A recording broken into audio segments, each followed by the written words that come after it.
गणपति जी गणेश नू मनाइए सारे कम रास होणगे।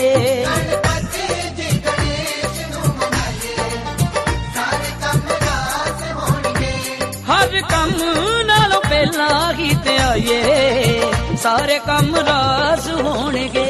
गणपति जी गणेश नू ते आइए सारे कम रास होणगे।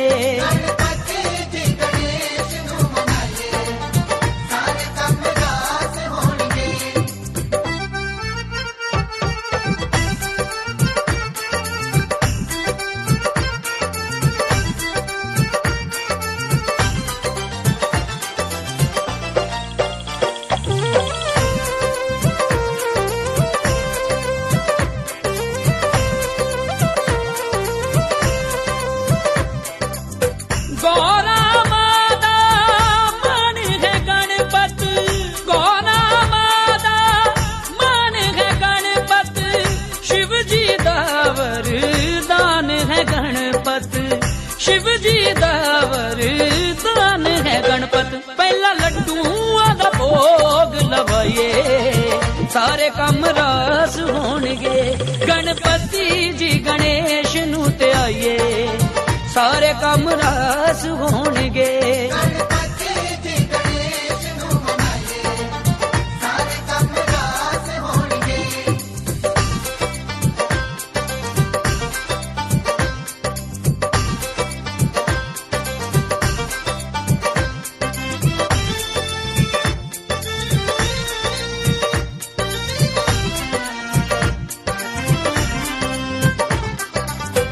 गणपत वर्गा देव न दूजा, गणपत वर्गा देव न दूजा, सब तो पहले हुंदी पूजा, सब तो पहले हुंदी पूजा। गज मुख जी गुण सारे गाइए सारे कम रास होणगे।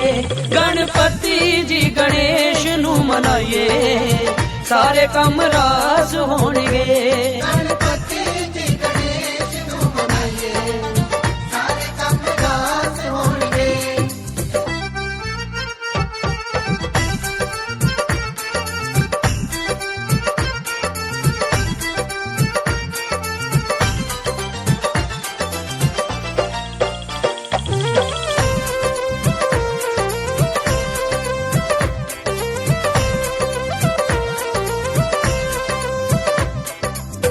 चमका मारे सोना वैसे, चमका मारे सोना वैसे, कुंडला वाले काले कैसे, कुंडला वाले काले कैसे। तूड़ मत्थे नाल चरना दिलाइए सारे कम रास होणगे।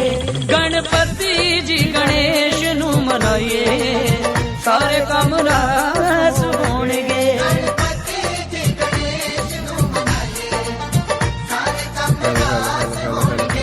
गणपति जी गणेश नू मनाइए सारे कम रास होणगे। Hello hello hello hello hello hello hello hello hello hello hello hello hello hello hello hello hello hello hello.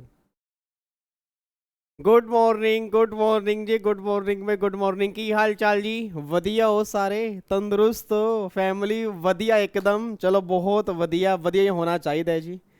Good morning Anshita, good morning Riddhi, good morning Aditi, good morning Saumya, good morning Divya, good morning Muskan, good morning Tanisha, good morning Mitthu, good morning Harshil, good morning Vatsal, good morning Bharat, good morning Aditi, good good good good good morning. Good morning मेरी पूरी की पूरी family को। भाई क्या हाल चाल है? बढ़िया हो? मस्त बच्चा कह रहा है मस्त मौज बहार। सर आप सुनाओ क्या हाल चाल है? मैं एकदम रापचिंग हूँ जी। अच्छा मेरे को लग रहा है भाई साहब आज गणपति भगवान मान ही नहीं रहे थे। गणपति जी मान नहीं रहे थे। पता मैंने पहले क्लास स्टार्ट कर दी। मैं कहूँ यार 10:59 हो चुके हैं, पहली बार ऐसा हुआ कि कोई बच्चा आ ही नहीं रहा। फिर आपने ग्रुप के अंदर मैसेज डालना स्टार्ट किया कि सर क्लास स्टार्ट नहीं हुई। तो मैंने पता क्या कर दी थी, मैंने दूसरे लिंक से लाइव कर दिया था।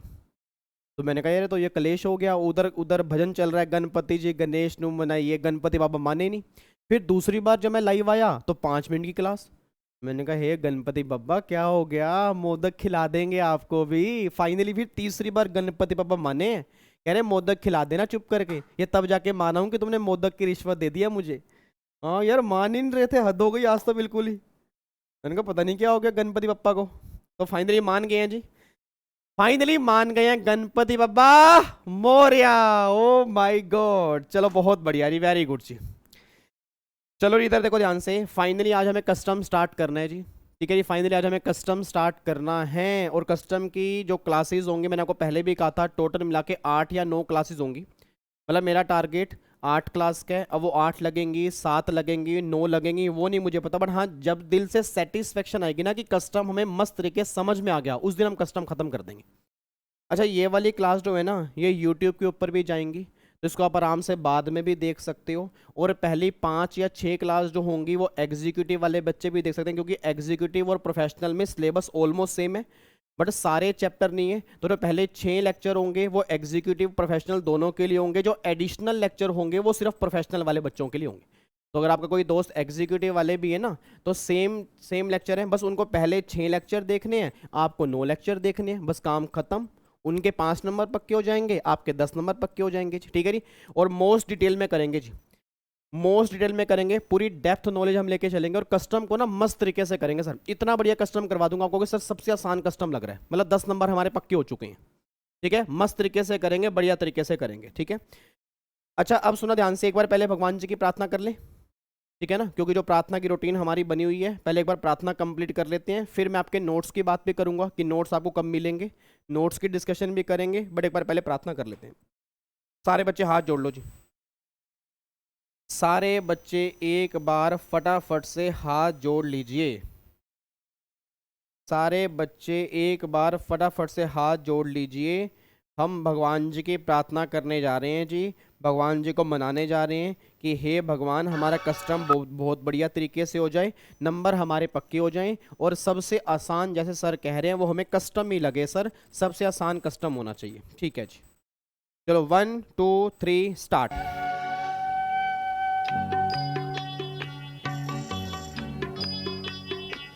इतनी शक्ति मुझे देना दाता, मन का विश्वास कमजोर होना।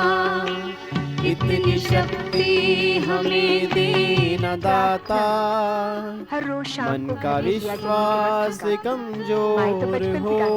हम चले नेक रास्ते पे, हमसे भूल कर भी कोई भूल होना। इतनी शक्ति हमें देना दाता, मन का विश्वास कमजोर होना। हम चले नेक रास्ते पे, हमसे भूल कर भी कोई भूल होना। इतनी शक्ति हमें देना दाता, मन का विश्वास कमजोर होना।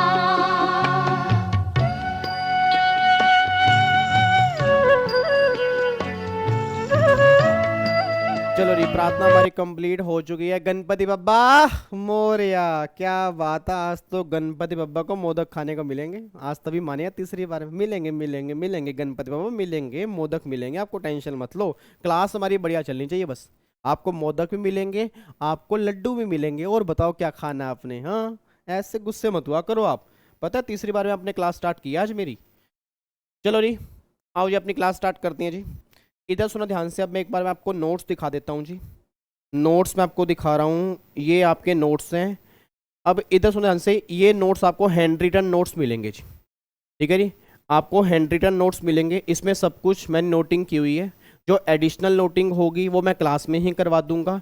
एग्जीक्यूटिव वाले बच्चों के मेरे ख्याल से 70 या 80 पेज के नोट्स होंगे, और प्रोफेशनल वाले बच्चों के 203 पेज के नोट्स हैं।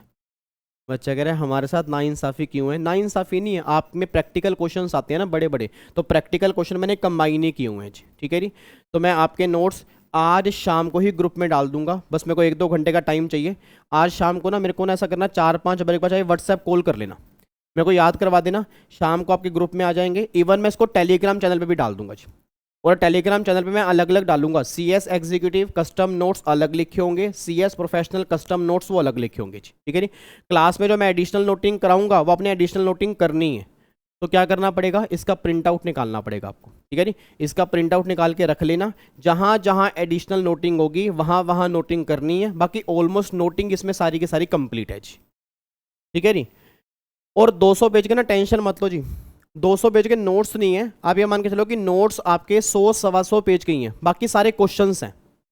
तो ना कई बच्चे कह रहे हैं हाय सर 10 नंबर का है, 200 पेज हैं, ये तो बड़ी नाइंसाफ़ी है, बड़ी दिक्कत वाली बात है। टेंशन मत लो, 200 पेज मैंने कहने को रखे हैं, 100-125 पेज के अंदर प्रोविज़न खत्म हो जाएंगे, और बाकी जो भी होंगे वो क्वेश्चंस हैं, ठीक है ना। मैंने क्वेश्चन काफ़ी सारे दिए हैं ताकि जितनी प्रैक्टिस हम करेंगे तो एग्जाम में दिक्कत नहीं है कि 10 के 10 नंबर हमारे पक्के हो जाएंगे जी, ठीक है ना। तो नोट्स ऐसे 200 पेज मत चेक करो, 100-125 पेज में प्रोविज़न खत्म हो जाएंगे, बाकी जो भी होंगे वो सारे के सारे क्वेश्चंस होंगे जी।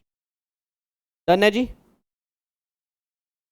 कोई दिक्कत तो नहीं है। अरे देवा रे देवा, देवा रे देवा, इधर देखो ध्यान से, देवा रे देवा, देवा रे देवा, इधर देखो ध्यान से। आओ जी कस्टम स्टार्ट करते हैं। अच्छा अब सुनना ध्यान से, मैं कहना क्या चाह रहा हूँ। अब एक बार सारे बच्चे सीधे होके बैठ जाओ। पता है आज मैंने अपना सेटअप भी चेंज किया है, देखो आपको ये वाली चेयर लग रही है ना अलग, मैं ये चेयर है, ये टेबल मैंने छोटा कर दिया। अब मैं खड़ा नहीं हो सकता, क्योंकि जब मैं खड़ा होऊंगा तो मेरा पेट दिखेगा, ठीक है जी, मेरे पेट मोटा होता हुआ दिखेगा। कोई बच्चा कह भी सकता है सर कौन सा मंथ चल रहा है आपके नालायक, इधर देखो ध्यान से जी। तो इसलिए मैंने सेटअप भी पूरा चेंज कर दिया, मैं कहा आराम से मस्त तरीके से कस्टम कराएंगे आपको। अच्छा अब सुना ध्यान से, अब अपनी फाइनली क्लास स्टार्ट करने जा रही हैं जी।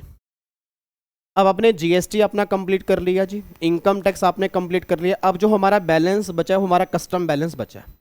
अब एक बात मेरे को सोच के बताओ जी इधर देखो ध्यान से नालायको, इधर देखो, इधर देखो। अभी तो 9वां लगा है, अभी लगवा रहा हूँ तो मैं 9वां 10वां 11वां महीना अभी लगवा रहा हूँ सबको, इधर देखो ध्यान से नालायको। अच्छा आप सुनो ध्यान से यार, प्लीज़ बातचीत नहीं, अब प्लीज़ बातचीत नहीं। अब एक बात मेरे को सोच के बताना सर, अब जो स्टार्टिंग में मैंने आपके सिलेबस की बात की थी ना, तो आपको मैंने सिलेबस के अंदर कहा था कि एक तो हमें यहाँ पे इनकम टैक्स कवर करना होगा जो हम पूरा का पूरा कंप्लीट कर चुके हैं, एक हमें GST कंप्लीट करना होगा जो हम पूरा कंप्लीट कर चुके हैं, फिर मैंने कहा था कि एक हमें कस्टम कंप्लीट करना होगा जो आज से हम स्टार्ट करने जा रहे हैं जी, ठीक है जी।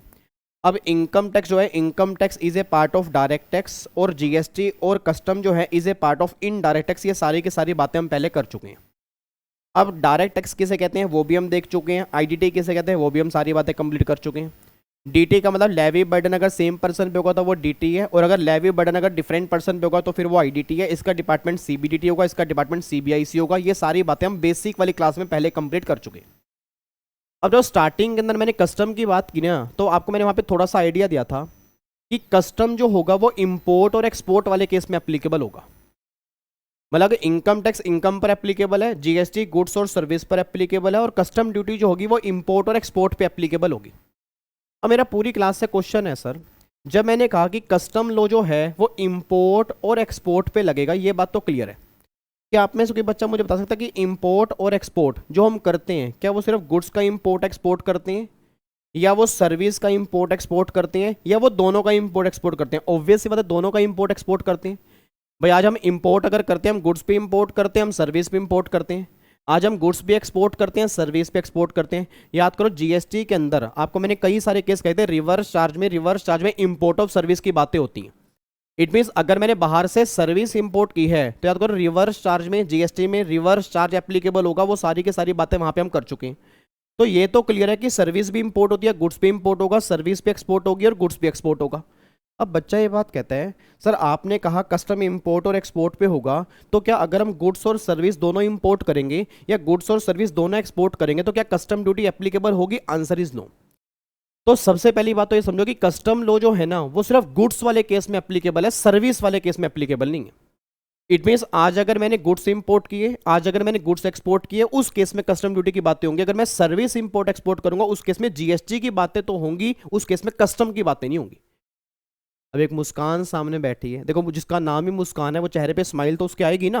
तो मुस्कान हंस के कह रही है सर एक बात मेरे को बताना, जैसे आपने बोला कि सर्विस वाले केस में कस्टम लॉ एप्लीकेबल नहीं है क्योंकि वहाँ पे जीएसटी एप्लीकेबल है, ऐसे आपने बोला कि गुड्स वाले केस में कस्टम एप्लीकेबल है। तो अगर गुड्स वाले केस में कस्टम एप्लीकेबल है तो क्या उस केस में फिर जीएसटी एप्लीकेबल नहीं है? बट जैसे आपने सर्विस वाले केस में कहा कि अगर हम सर्विस इंपोर्ट एक्सपोर्ट करेंगे तो सारी बातें जीएसटी की होंगी, तो आपने हमें कहा कि अगर गुड्स की बातें करेंगे तो बातें कस्टम की होंगी, तो क्या उस केस में जीएसटी की बातें नहीं होंगी? जीएसटी की बातें भी होंगी। इट मीन्स आज अगर हम गुड्स इंपोर्ट करते हैं तो आईजीएसटी भी एप्लीकेबल होगा, कस्टम भी एप्लीकेबल होगा। अगर हम सर्विस इंपोर्ट करेंगे तो सिर्फ जीएसटी की बातें होंगी, उस केस में कस्टम की बातें नहीं होंगी। तो पहली बात तो ये समझो, आज गुड्स इंपोर्ट करने पर हमारा कस्टम भी लगता है, हमारा जीएसटी भी लगता है। सर्विस इंपोर्ट करने पर सिर्फ जीएसटी एप्लीकेबल होगा, कस्टम की बातें नहीं होंगी। ये बात आपके दिमाग में क्लियर होनी चाहिए। तो सबसे पहला पॉइंट तो क्लियर हो गया कि जो हम नया लॉ पढ़ने जा रहे हैं, जो हम नया एक्ट हम पढ़ने जा रहे हैं, ये सिर्फ गुड्स वाले केस में एप्लीकेबल होगा, सर्विस वाले केस में कस्टम लॉ एप्लीकेबल नहीं होगा। पहली बात तो ये क्लियर हो चुकी है। और दूसरी बात आपको मैंने पहले भी कहा था कि कस्टम ड्यूटी जो है ना, custom duty is a type of indirect tax. मतलब कस्टम लॉ जो है वो टाइप है इनडायरेक्ट टैक्स, मतलब लेवी किसी और पर, बर्डन किसी और पर, दैट इज इनडायरेक्ट टैक्स। ये उसी का ही सेकंड पार्ट है कस्टम लॉ जो आपका करने जा रहे हैं। अब ये बातें हमें समझ में आ चुकी हैं भाई, कस्टम जो है वो गुड्स पे लगेगा जी, कस्टम आपका इनडायरेक्ट टैक्स का पार्ट होगा, डायरेक्ट टैक्स का पार्ट नहीं होगा। अगला मेरा पॉइंट यहाँ पे निकल के आ रहा है, एक बात मेरे को सोच के बताना सर। अब आपको मैंने कहा जी कस्टम जो है ना वो गुड्स पर एप्लीकेबल है और गुड्स के इंपोर्ट और एक्सपोर्ट पे एप्लीकेबल है। अब क्वेश्चन का निकल के आ रहा है कि इंपोर्ट का मतलब क्या है और एक्सपोर्ट का मतलब क्या है। भाई अगर मैं कहूं कि इंपोर्ट का मतलब क्या है, एक्सपोर्ट, क्योंकि जब तक हमें यही नहीं पता होगा कि इंपोर्ट एक्सपोर्ट का मतलब क्या है, उस केस में कस्टम एप्लीकेबल किस पे होगा वो क्वेश्चन ही नहीं आएगा। तो सबसे मेन क्वेश्चन है कि what is the definition of import and what is the definition of export. उससे पहले मैं आपको एक चीज दिखाने जा रहा हूं जी। ये आपके सामने ना, अगर आप यहाँ पे चेक करोगे, ये आपके सामने इंडिया का मैप है।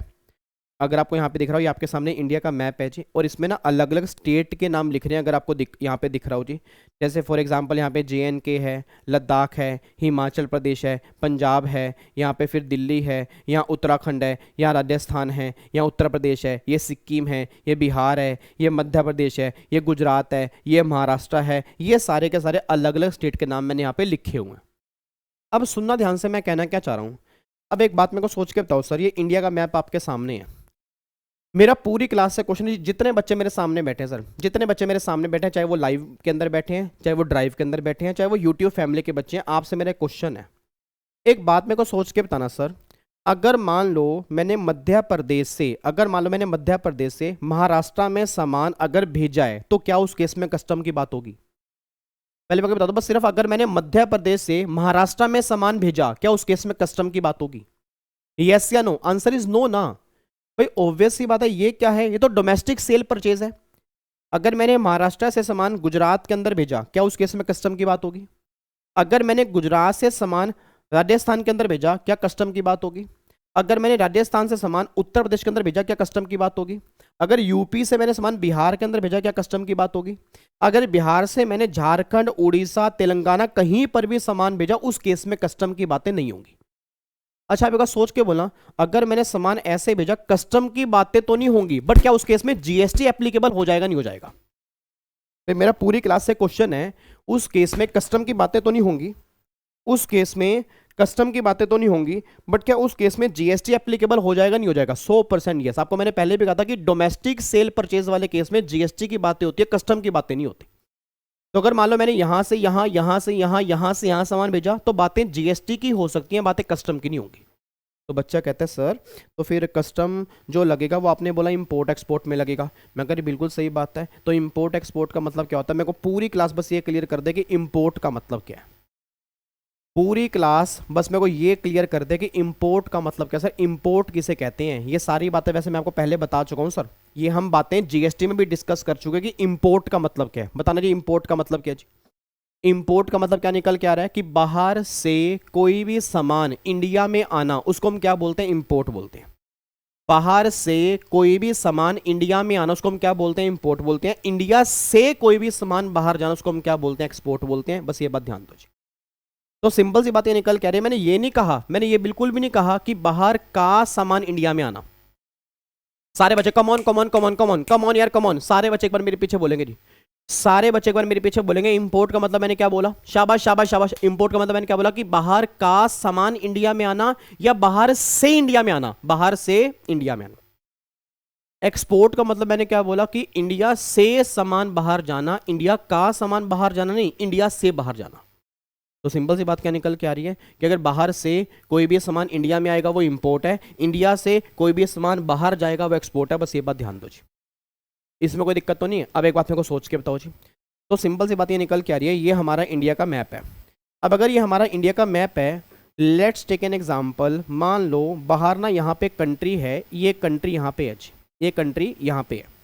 ये आपको शायद पता हो इस साइड ना चाइना है, आपको अगर पता हो इस साइड जो है वो हमारा चाइना है। आपको पता थोड़ा बहुत मैप के बारे में पता है, आपको अगर थोड़ा बहुत मैप के बारे में पता हो तो इस साइड हमारा चाइना बना हुआ है, ये हमारा चाइना है, इस साइड हमारा चाइना है, इसमें कोई दिक्कत तो नहीं है ना। अब एक बात सोच के बताना सर, मान लो फॉर एग्जांपल उत्तर प्रदेश से सामान चाइना में गया, उत्तर प्रदेश से सामान चाइना में गया, या चाइना से सामान अगर मान लो उत्तर प्रदेश में आया, मेरा पूरी क्लास से क्वेश्चन है क्या उस केस में कस्टम की बातें आएंगी नहीं आएगी? सोच समझ के बोलना रही, सोच समझ के बोलना। अगर मेरा यूपी से सामान चाइना में गया या चाइना से सामान यूपी में आया, क्या उस केस में कस्टम की बातें होंगी नहीं होंगी जी? बोल दो, बोलो ना, हाँ होंगी ना बातें, ऑब्वियस सी बात है ना भैया। अगर इंडिया से सामान बाहर जा रहा है और बाहर से इंडिया में आ रहा है, उस केस में कस्टम की बातें होंगी, तो यहां पर कस्टम की बातें होंगी। अब मैं आपको एक चीज दिखाना चाहता हूं जी, बस आपको मैं एक चीज दिखाना चाहता हूं। देखो कस्टम लो है क्या सर? अगर आज की क्लास समझ, देखो आज हमें कोई चैप्टर स्टार्ट नहीं करना, आज हम बेसिक बातें खत्म करेंगे ताकि आपका बेस क्लियर हो। क्योंकि बहुत सारे बच्चों को कस्टम मुश्किल पता क्यों लगता है, वो डायरेक्टली चैप्टर नंबर 1 से स्टार्ट करते हैं। अब अगर मैं चैप्टर 1 से स्टार्ट करूंगा ना, ये सारा बेस रह जाएगा, और अगर बेस रह गया तो कस्टम समझ में ही नहीं आएगा। तो सुनना ध्यान से, मैं कहना क्या चाह रहा हूं, मेरा पूरी क्लास से क्वेश्चन है एक्चुअल में कस्टम लो है क्या, एक्चुअल में कस्टम क्या है? सर एक बात मेरे को सोच के बोला, अब अगर मैंने कोई भी सामान चाइना से यूपी के अंदर मंगाया, इसको हम क्या बोलते हैं? इंपोर्ट बोलते हैं। अगर यूपी से सामान मैंने चाइना भेजा, उसको हम क्या बोलते हैं? एक्सपोर्ट बोलते हैं। तो कस्टम एक्चुअल में है क्या सर? कस्टम क्या है? कस्टम क्या है? फॉरेन पोर्ट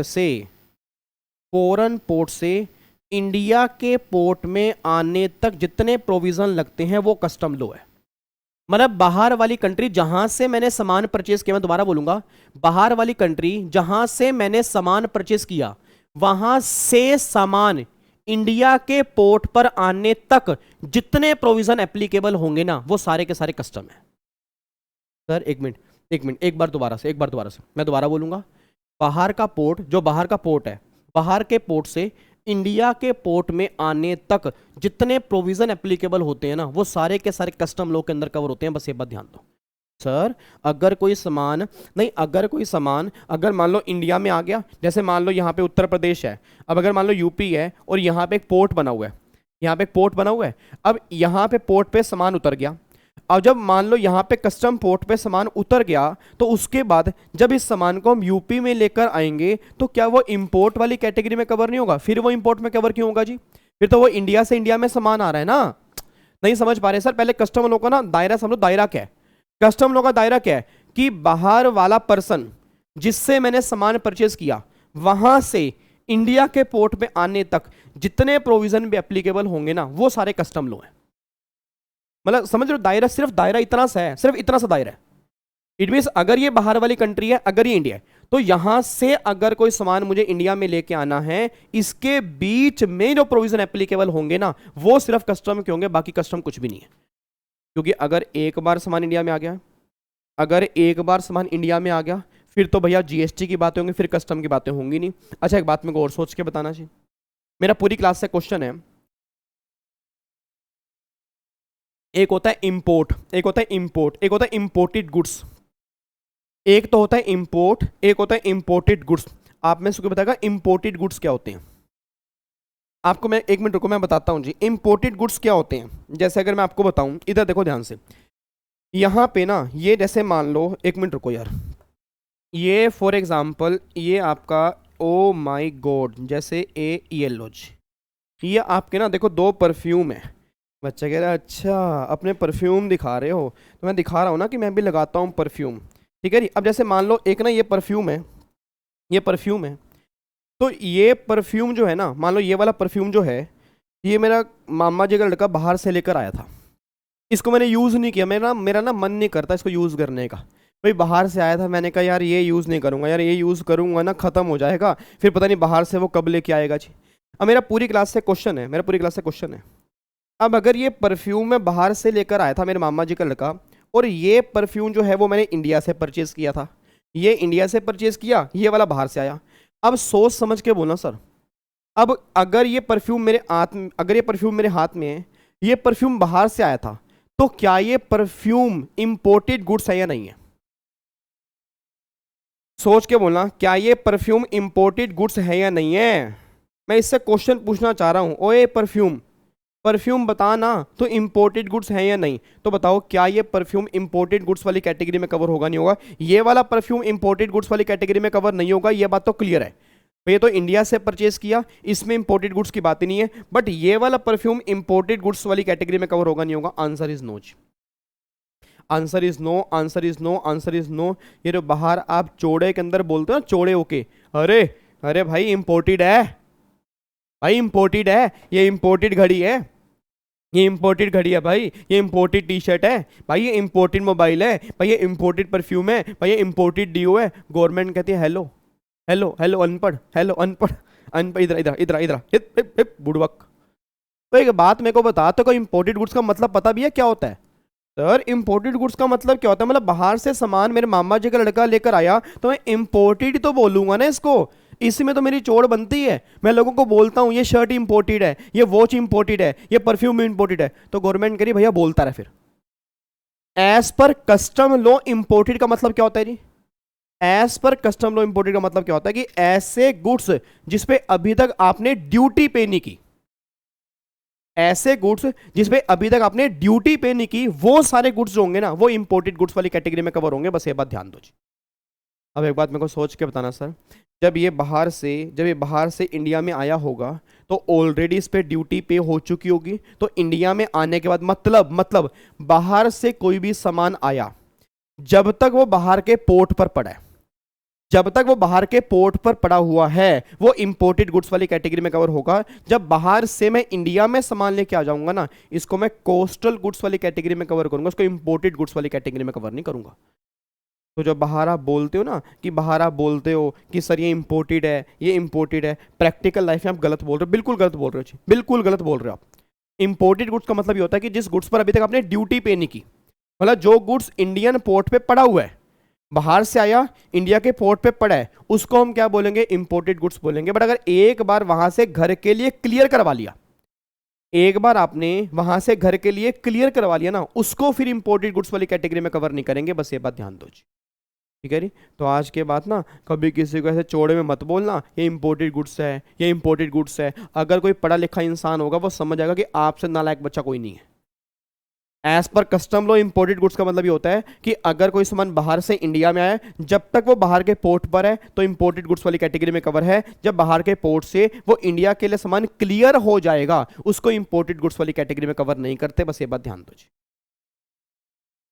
तो ये वाली बातें समझ में आ चुकी हैं जी, ठीक है, कोई दिक्कत तो नहीं है? तो ये सारी बातें जो है ना, ये सारी बातें हमें यहाँ पे कवर करनी है, ये बात ध्यान दो जी, ठीक है जी। अब मैं थोड़ा सा आपका और आगे लेके जाता हूँ जी। तो मतलब सिंपल सी बात बस ये समझना जी, मैं इंडिया का मैप क्यों दिखाना चाह रहा हूँ कि एक्चुअल में कस्टम कुछ भी नहीं है।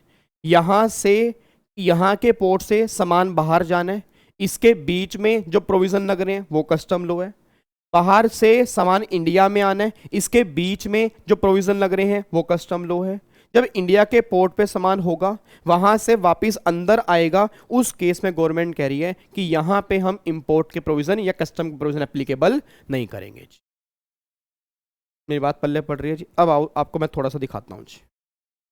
अब एक बार यहाँ पे चेक करना, देखो जी। अब सबसे पहली बात, अच्छा एक बात मेरे को और बताओ जी, अब कस्टम लॉ जो है क्या सेंट्रल लेवल का या स्टेट लेवल का? सोच के बोलना, कस्टम लॉ जो है, कस्टम सेंट्रल लेवल या स्टेट लेवल? Central level.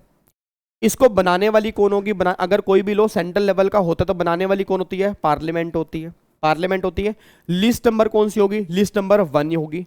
और मुझे नहीं पता आपको याद आ रहा नहीं आ रहा, लिस्ट नंबर 1 में ना आपको मैंने कुछ एंट्री बताई थी। एक तो एंट्री नंबर 82, याद करो, taxis on income other than agriculture income.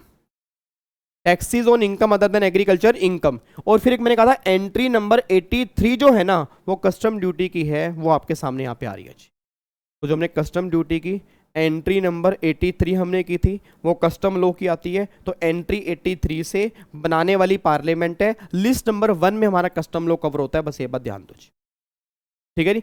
अब बच्चा ये बात कहता है सर आप हमें एक बात और बताओगे, जैसे आज हम कस्टम स्टार्ट करने जा रहे हैं, अब हमने जीएसटी कंप्लीट किया, तो जीएसटी में कोई बताएगा जीएसटी में हमारे एक्ट कितने थे जी? एक बार मुझे बताना जीएसटी में हमारे एक्ट कितने थे, एक बार लिख के बताओ जी।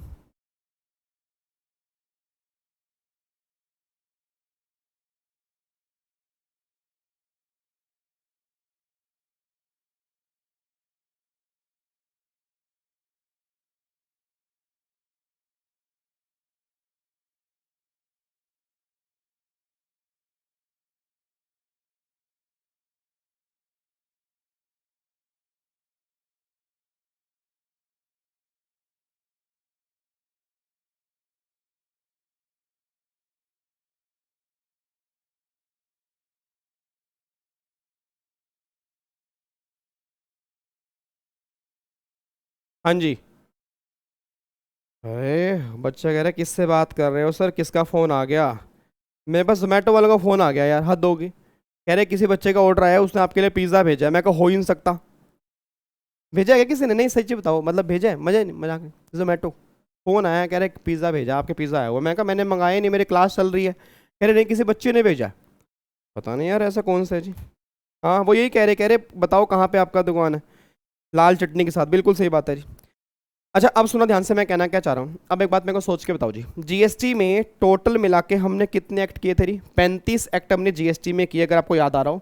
एक हमारा सीजीएसटी था, 31 हमारे एसजीएसटी थे, एक हमारा यूटीजीएसटी था, और एक हमारा जीएसटी कॉम्पनसेशन था, और एक हमारा आईजीएसटी था। तो टोटल मिला के 35 एक्ट पास हुए थे। अच्छा इनकम टैक्स में हमने कितने एक्ट पास किए? इनकम टैक्स में एक ही एक्ट था, income tax act 1962। Income tax में कौन सा था? Income tax act 1962। और कस्टम के अंदर ना आपको मैंने स्टार्टिंग में कहा था कि हमें दो एक्ट करने हैं जी। एक तो होगा कस्टम एक्ट 1962 होगा, और एक कस्टम टैरिफ एक्ट 1975 होगा। मतलब जो भी कस्टम के रेट्स होंगे ना, जो कस्टम के रेट्स होंगे वो सारे के सारे टैरिफ एक्ट में होंगे, और जो प्रोविजन जो होंगे वो सारे के सारे कस्टम एक्ट में होंगे। बस ये बात ध्यान दो जी। तो मेरी बात समझ में आ रही है? तो जो हम कस्टम लॉ पढ़ने जा रहे हैं, उसमें दो एक्ट हमें करने हैं। एक तो कस्टम एक्ट 1962 हमें करना है, और एक कस्टम टैरिफ एक्ट 1975 हमें करना है। तो दो एक्ट हमारे उसमें कवर हैं जी, इसमें कोई दिक्कत तो नहीं है। अब एक बार यहाँ पे आना, देखो जी यहाँ पे मैंने क्या लिखा है। अब यहाँ पे एक बार चेक करो जी, अब यहाँ पे एक बार चेक करो, देखो जी कस्टम लॉ यहाँ पे। अब पहली बात ना यहाँ पे लॉ को पहले समझते हैं, एक बार कस्टम को छोड़ दो, कस्टम क्या है पहले चेक करो, लॉ का मतलब क्या है जी। तो लॉ का मतलब है, अच्छा एक बात बताना, अब छोड़ो यार, मैं ना कई बार आपको आंसर बता देता हूँ और मेरे से गलती हो जाती है। एक बात मेरे को सोच के बताओ यार, हमारे सिलेबस में ना जीएसटी लॉ है, चाहे वो आपने एग्जीक्यूटिव की बात करूंगा चाहे प्रोफेशनल की बात करूंगा, हमारे सिलेबस में जीएसटी लॉ है। हमारे सिलेबस में इनकम टैक्स लॉ है। एक सेकंड रुकना यार, एक सेकंड रुको।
हाँ जी, इधर सुना ध्यान से।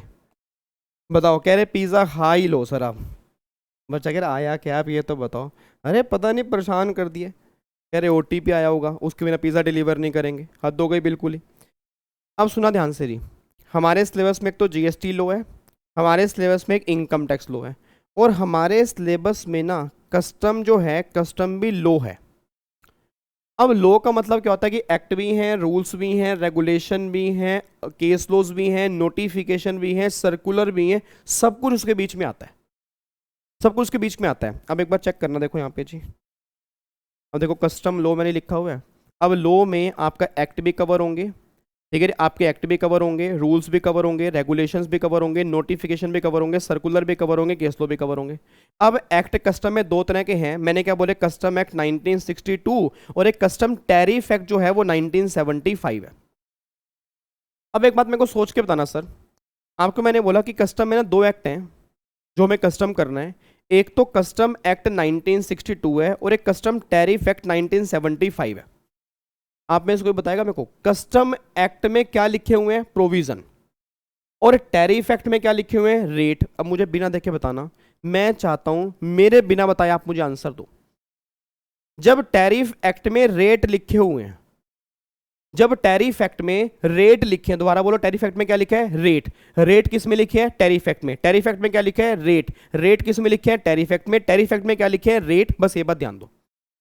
अब अगर टैरिफ एक्ट में रेट लिखे हैं तो आप बता सकते हो कस्टम क्या सिर्फ इंपोर्ट पे है, क्या सिर्फ एक्सपोर्ट पे है, या दोनों पे है। पहले मेरे को ये बताओ जी, कस्टम क्या सिर्फ इंपोर्ट पे है, क्या सिर्फ एक्सपोर्ट पे है, या दोनों पे है। दोनों पे है। तो अगर कस्टम ड्यूटी दोनों पे है तो टैरिफ एक्ट में रेट जो दिए होंगे, क्या वो इंपोर्ट ड्यूटी के दिए होंगे, या वो एक्सपोर्ट ड्यूटी के दिए होंगे, या दोनों के दिए होंगे। ऑब्वियस है, दोनों के दिए होंगे। और जब कस्टम इंपोर्ट एक्सपोर्ट दोनों पे है तो रेट भी किसके दिए होंगे, इंपोर्ट एक्सपोर्ट दोनों के दिए होंगे। अब एक बात मेरे को और बताओ जी, अब जो रेट हमें दोनों के दिए होंगे, सोच के बोलना, अगर रेट हमें दोनों के दिए होंगे तो आपको क्या लगता है कि इन दोनों के रेट हम एक साथ दे दें, उससे कंफर्ट होगा, या अगर इन दोनों के रेट अलग अलग बता दे उससे कंफर्ट होगा। पहले मुझे ये बता दो, जैसे आप बोलोगे ना वैसे हम लोगों को बना देंगे। भाई अगर हम इन दोनों के रेट, अगर इन दोनों के रेट सेम दे दें तो कंफर्ट होगा, या इन दोनों के रेट अलग अलग दें तो कंफर्ट होगा। मतलब सिंपल सी बात है कि अगर तुम इंपोर्ट करोगे तो ये रेट एप्लीकेबल होंगे, अगर तुम एक्सपोर्ट करोगे तो ये रेट एप्लीकेबल होंगे। इंपोर्ट वाले केस में ये है, एक्सपोर्ट वाले केस में ये है, ऐसे कंफर्ट होगा। या इंपोर्ट एक्सपोर्ट के रेट एक ही जगह पर दे दें और बोल दें कि ढूंढते रहो इंपोर्ट वाले केस में कौन से हैं, एक्सपोर्ट वाले केस में कौन से हैं। अलग अलग, क्या बात है यार, बहुत बढ़िया। हर्ष कह रहे एक साथ, तो ऐसा करते हैं हर्ष को एक साथ दे देते हैं। हर्ष मतलब कम से कम ना आपके टोटल मिला के 50,000 से ऊपर रेट है, 50,000 से ऊपर रेट है इंपोर्ट एक्सपोर्ट दोनों के मिला के। तो मैं मिक्स करके आपको देता हूँ, मिक्स करके, ठीक है ना। फिर होता है ना जैसे दाल में से, जैसे कई बार होता है ना चावल में से, मम्मी बोलती है मम्मी बेटे चावल ने, चावल जब धोते हैं ना उसके अंदर ना सुसरी होती है, सुसरी, छोटे छोटे ना कीड़े चल रहे होते हैं, तो बेटे कीड़े अलग कर दियो। हर्ष वैसे ही करते रहना तुम, मैं ना मिक्स करके रेट दे दूंगा, ढूंढते रहना, तुम ढूंढते रहना, ढूंढते रहना, पूरी जिंदगी लग रहना इंपोर्ट एक्सपोर्ट के नालायक कहीं का। बच्चा कह रहे मिक्स करके दे दो सर, अलग अलग अच्छी बात है ना कि इंपोर्ट करेंगे तो ये रेट है, एक्सपोर्ट करेंगे तो ये रेट है। इसीलिए टैरिफ एक्ट में आज आपके दो शेड्यूल हैं जी, इसीलिए आज आपके टैरिफ एक्ट में दो शेड्यूल हैं, एक तो शेड्यूल नंबर 1 है और एक शेड्यूल नंबर 2 है जी। अब शेड्यूल नंबर 1 जो है ना इसमें आपके इंपोर्ट ड्यूटी के रेट होते हैं, शेड्यूल नंबर 2 में आपके एक्सपोर्ट ड्यूटी के रेट होते हैं। इसको हम बोलते हैं इंपोर्ट टैरिफ, इसको हम क्या बोलते हैं, एक्सपोर्ट टैरिफ बोलते हैं। ये आपको लग रहा है कि सर क्या ये हमारे एग्जाम के लिए रेलिवेंट है, ठीक है, मैं बोलूंगा नो रेलिवेंट नहीं है, बट बिल्कुल सिंपल सी बात है, बेस अगर क्लियर नहीं होगा तो आगे समझ में नहीं आएगा। और आपको मैंने पहले भी कहा है 2 चैप्टर हैं जहाँ से क्वेश्चन बनेंगे, वो मैं आपको बताऊंगा अभी नहीं, वो जब उस चैप्टर के ऊपर आएंगे तब आपको बता दूंगा जी, ठीक है। और एग्जीक्यूटिव वालों के एग्जाम में तो कहीं से भी क्वेश्चन बन सकता है, वो तो हर लाइन जब मैं बोलता हूँ ना, एग्जीक्यूटिव वाले बच्चे पता क्या क्या करें, जब मैं कोई भी लाइन बोलता हूँ उनको दिमाग में बिठा लिया करें, क्योंकि क्वेश्चन कहाँ से बनेगा उनको खुद ही नहीं पता, क्योंकि वो एमसीक्यूज बेस है, क्वेश्चन कहीं से ही बन जाएगा। तो सबसे पहले दोबारा बोले एक बार, शेड्यूल 1 कौन सा निकल के आ रहा है, इंपोर्ट टैरिफ हो गया। शेड्यूल 2 कौन सा निकल के आ रहा है, एक्सपोर्ट टैरिफ हो गया। शेड्यूल 1 में इंपोर्ट ड्यूटी के रेट होंगे और शेड्यूल 2 में आपके एक्सपोर्ट ड्यूटी के रेट होंगे। बस ये बात ध्यान दो जी, ये बात क्लियर है जी। अब एक बार यहाँ पे देखते हैं जी, देखो जी, रेट आपके शेड्यूल 1 ये हो गया, शेड्यूल 2। शेड्यूल 1 में देखो जी रेट्स ऑफ इंपोर्ट ड्यूटी हो गया, शेड्यूल 2 में क्या हो गया, रेट्स ऑफ एक्सपोर्ट ड्यूटी हो गया। अब इंपोर्ट ड्यूटी, अच्छा अब सुनना ध्यान से जी। अब जो इंपोर्ट ड्यूटी होती है ना, उसके दो रेट होते हैं, एक तो होता है स्टैंडर्ड रेट और एक होता है प्रेफरेंशियल रेट। दोबारा बोलो, मेरे पीछे बोलो। पहला रेट कौन सा होता है, स्टैंडर्ड रेट, और दूसरा रेट कौन सा होता है, प्रेफरेंशियल। एक बार फिर बोलो जी। हाँ जी, एक बार दोबारा बोलो जी, एक बार दोबारा बोलो। इंपोर्ट वाले केस में दो रेट होंगे, स्टैंडर्ड और प्रेफरेंशियल। पहला कौन सा रेट बोला है, स्टैंडर्ड, और दूसरा क्या बोला है, प्रेफरेंशियल।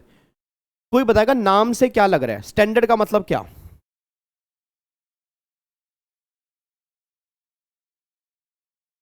हाँ जी, नाम से क्या लग रहा है, नाम से स्टैंडर्ड मींस क्या?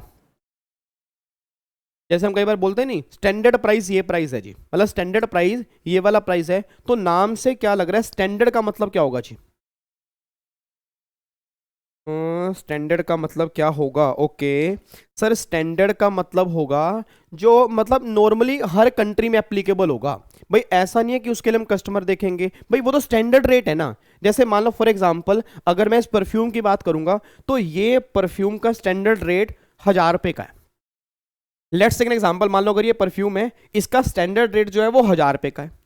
बट गवर्नमेंट कह रही है कि अगर कोई पर्सन ऐसा आ गया जिससे हमारा रिश्ता हुआ, मतलब रिश्ता का मतलब शादी वादी का नहीं, मतलब जिससे हमारा मतलब ये लगा लो जान पहचान है, तो अगर जिससे हमारी जान पहचान है, उस केस में इसका प्राइस हम कम कर सकते हैं।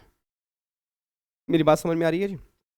स्टैंडर्ड का मतलब क्या है कि भाई साहब ये परफ्यूम जो है वो 1000 रुपये का है, सबके लिए 1000 रुपये का है, बट कुछ केस ऐसे होंगे जहां पर इस प्राइस को हमें कम करना पड़ेगा, उसको हम बोलते हैं प्रेफरेंशियल रेट। अब बच्चा कहता है सर, तो ये प्रेफरेंशियल रेट जो होते हैं और ये स्टैंडर्ड रेट जो होते हैं वो किस केस में एप्लीकेबल होते हैं? अब सुनना जी, प्रेफरेंशियल रेट सिर्फ उस केस में लगते हैं अगर हमने गुड्स को इंपोर्ट किया है मोस्ट फेवर्ड नेशन। दोबारा बोलो, अगर हमने गुड्स को इंपोर्ट किया है, शाबाश, हाँ जी हाँ जी हाँ जी, अगर हमने गुड्स को बहुत बढ़िया बोल रहे हो, अगर हमने गुड्स को इंपोर्ट किया है किससे, मोस्ट फेवर्ड नेशन से, तो उस केस में हमारे प्रेफरेंशियल रेट लगेंगे, नहीं तो स्टैंडर्ड रेट एप्लीकेबल होंगे।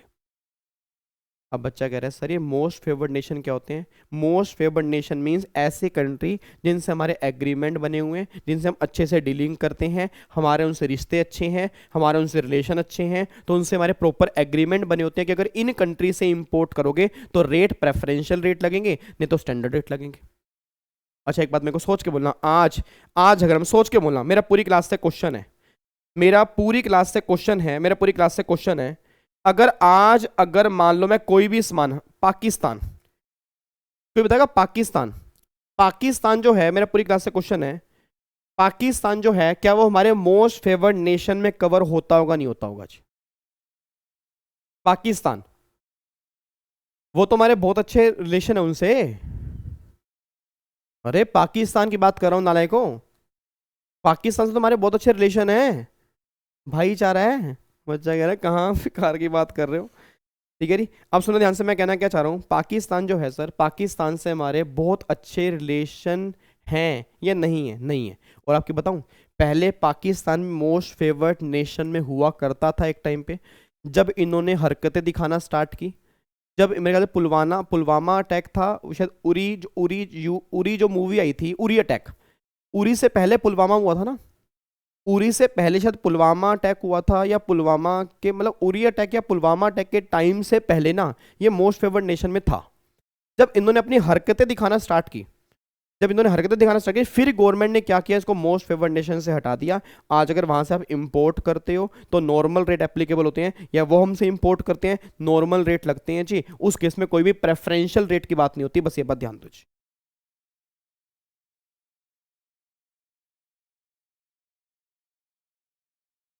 उरी से पहले, ओके अच्छा, उरी से पहले हुआ था पुलवामा, हाँ तो पुलवामा अटैक की बात है जी। पुलवामा अटैक से पहले ना, पुलवामा अटैक से पहले पाकिस्तान में मोस्ट फेवर्ड नेशन के अंदर आता था।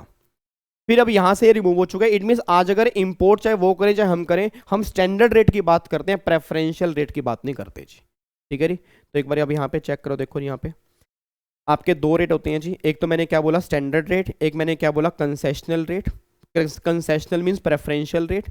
और ये कब लगते हैं? If goods are imported from most favoured nation, इसके लिए इंपोर्टर को सर्टिफिकेट ऑफ ओरिजिन प्रोवाइड करवाना होगा। मतलब आप उस कंट्री के रहने वाले हो, आप वहां का ओरिजिन सर्टिफिकेट प्रोवाइड करवा दो तो हम मान लेंगे आप उस कंट्री के रहने वाले हो, तो रेट आपको लगेगा प्रेफरेंशियल, नहीं तो आपके स्टैंडर्ड रेट ही एप्लीकेबल होंगे। बस ये बात ध्यान दो जी।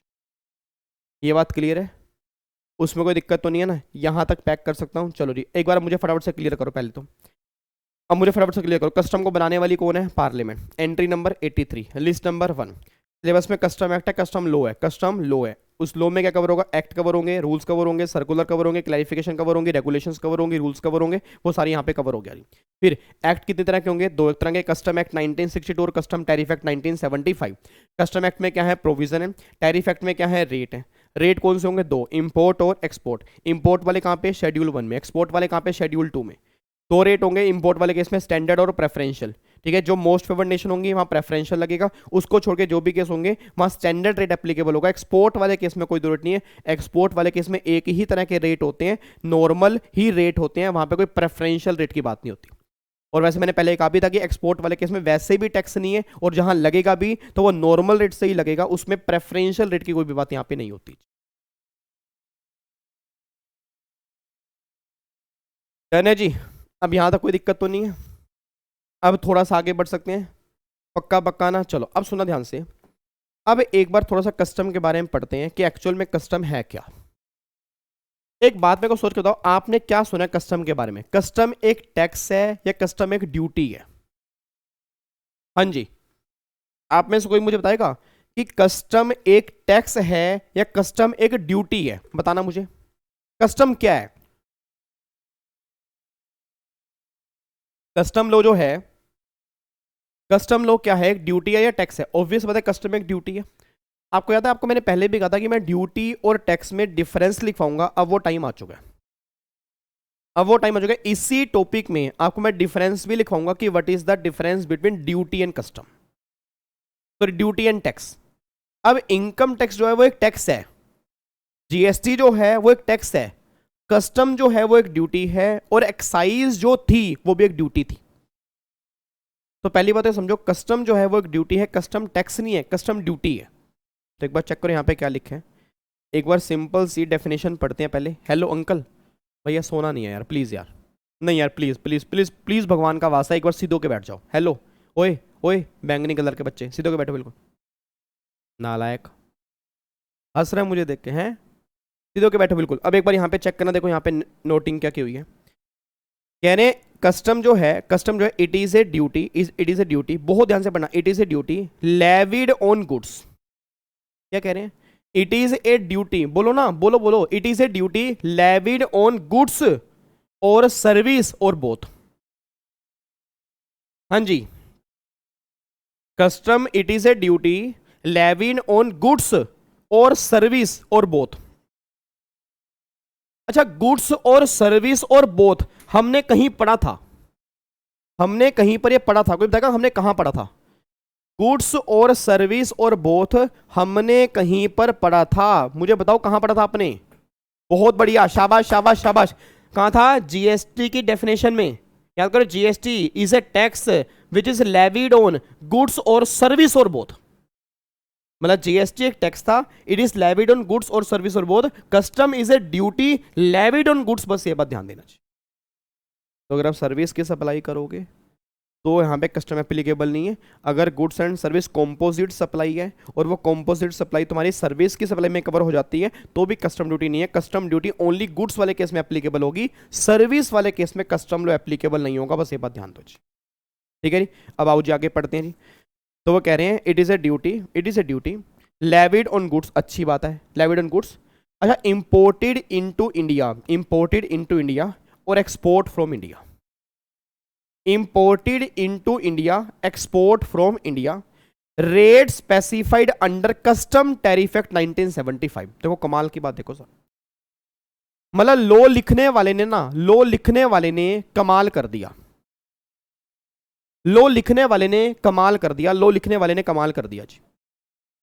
बहुत ध्यान से पढ़ना सर, अब बहुत ध्यान से पढ़ना। अब कुछ पॉइंट हैं, आपकी आंखें खुल जाएंगी अगर आप सही ढंग से यहाँ पे देख लोगे समझ में आएगा, नहीं तो जो सारे बच्चे गलती करते हैं मुझे उम्मीद है आप वो गलती करके आओगे।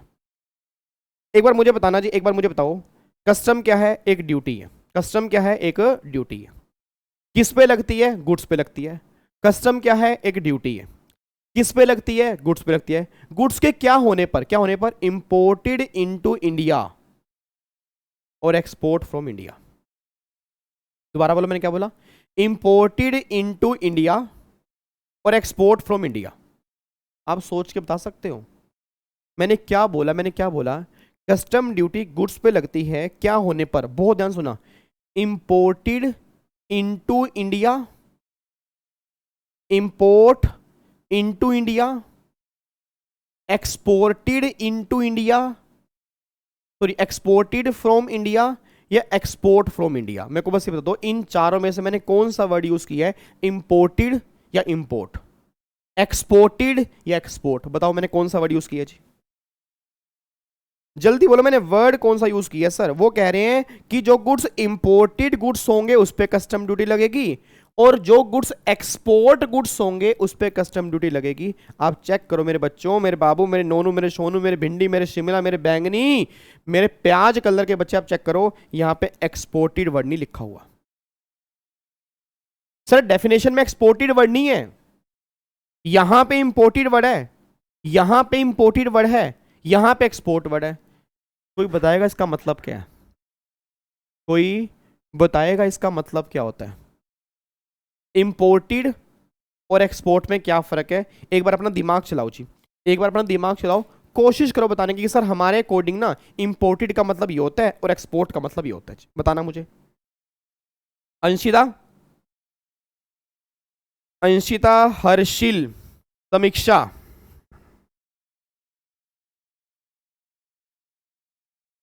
कोई बताना चाहता हो जी? इंपोर्टेड और एक्सपोर्ट में क्या फर्क है? एक्सपोर्ट हमारे पोर्ट तक डोमेस्टिक ही रहेगा। ओके ओके,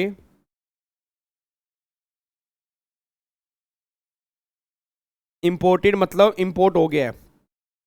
हर्षिल कह रहा है पहले ड्यूटी लगेगी फिर एक्सपोर्ट होगा, सो एक्सपोर्ट पे लगेगा। And same logic with imported, imported मतलब वो गुड्स पोर्ट तक आ चुका है, एक्सपोर्ट पोर्ट के बाद कस्टम में नहीं आएगा। इंपोर्टेड इंडिया टेरिटरी में आ गया है। चलो चलो, मुस्कान हंस के दिखा दो एक बार। ओ माय गॉड, क्या बात है, क्या बात। हंसते रहा करो यार, हंसते हुए चेहरे तुम्हारे बहुत अच्छे लगते हैं, मुझे पता है। तुम्हारे चेहरे पे स्माइल होती है ना, मेरा दिन बन जाता है। तुम्हारे चेहरे पे ना स्माइल बस ऐसे ही रहे, मैं दुनिया जीत सकता हूँ, सही बता रहा हूँ। ठीक है, चलो इधर देखो ध्यान से। तुम मिल गई हो, तुम तुम मिल गई हो तो खुदा भी नाराज है मुझसे। तुम मिल गई हो तो खुदा भी नाराज है मुझसे। अब वो कहता है कि तू तो मुझसे कुछ मांगता ही नहीं है। अब वो कहता है कि तू तो मुझसे कुछ मांगता ही नहीं है। क्या बात है, क्या बात है, क्या बात है। इधर सुना ध्यान से, अब ये इंडिया का मैप है जी और ये आपका ये सारा पानी है।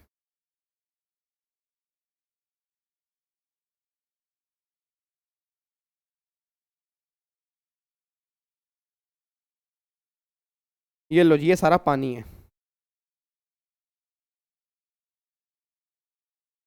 ठीक है जी।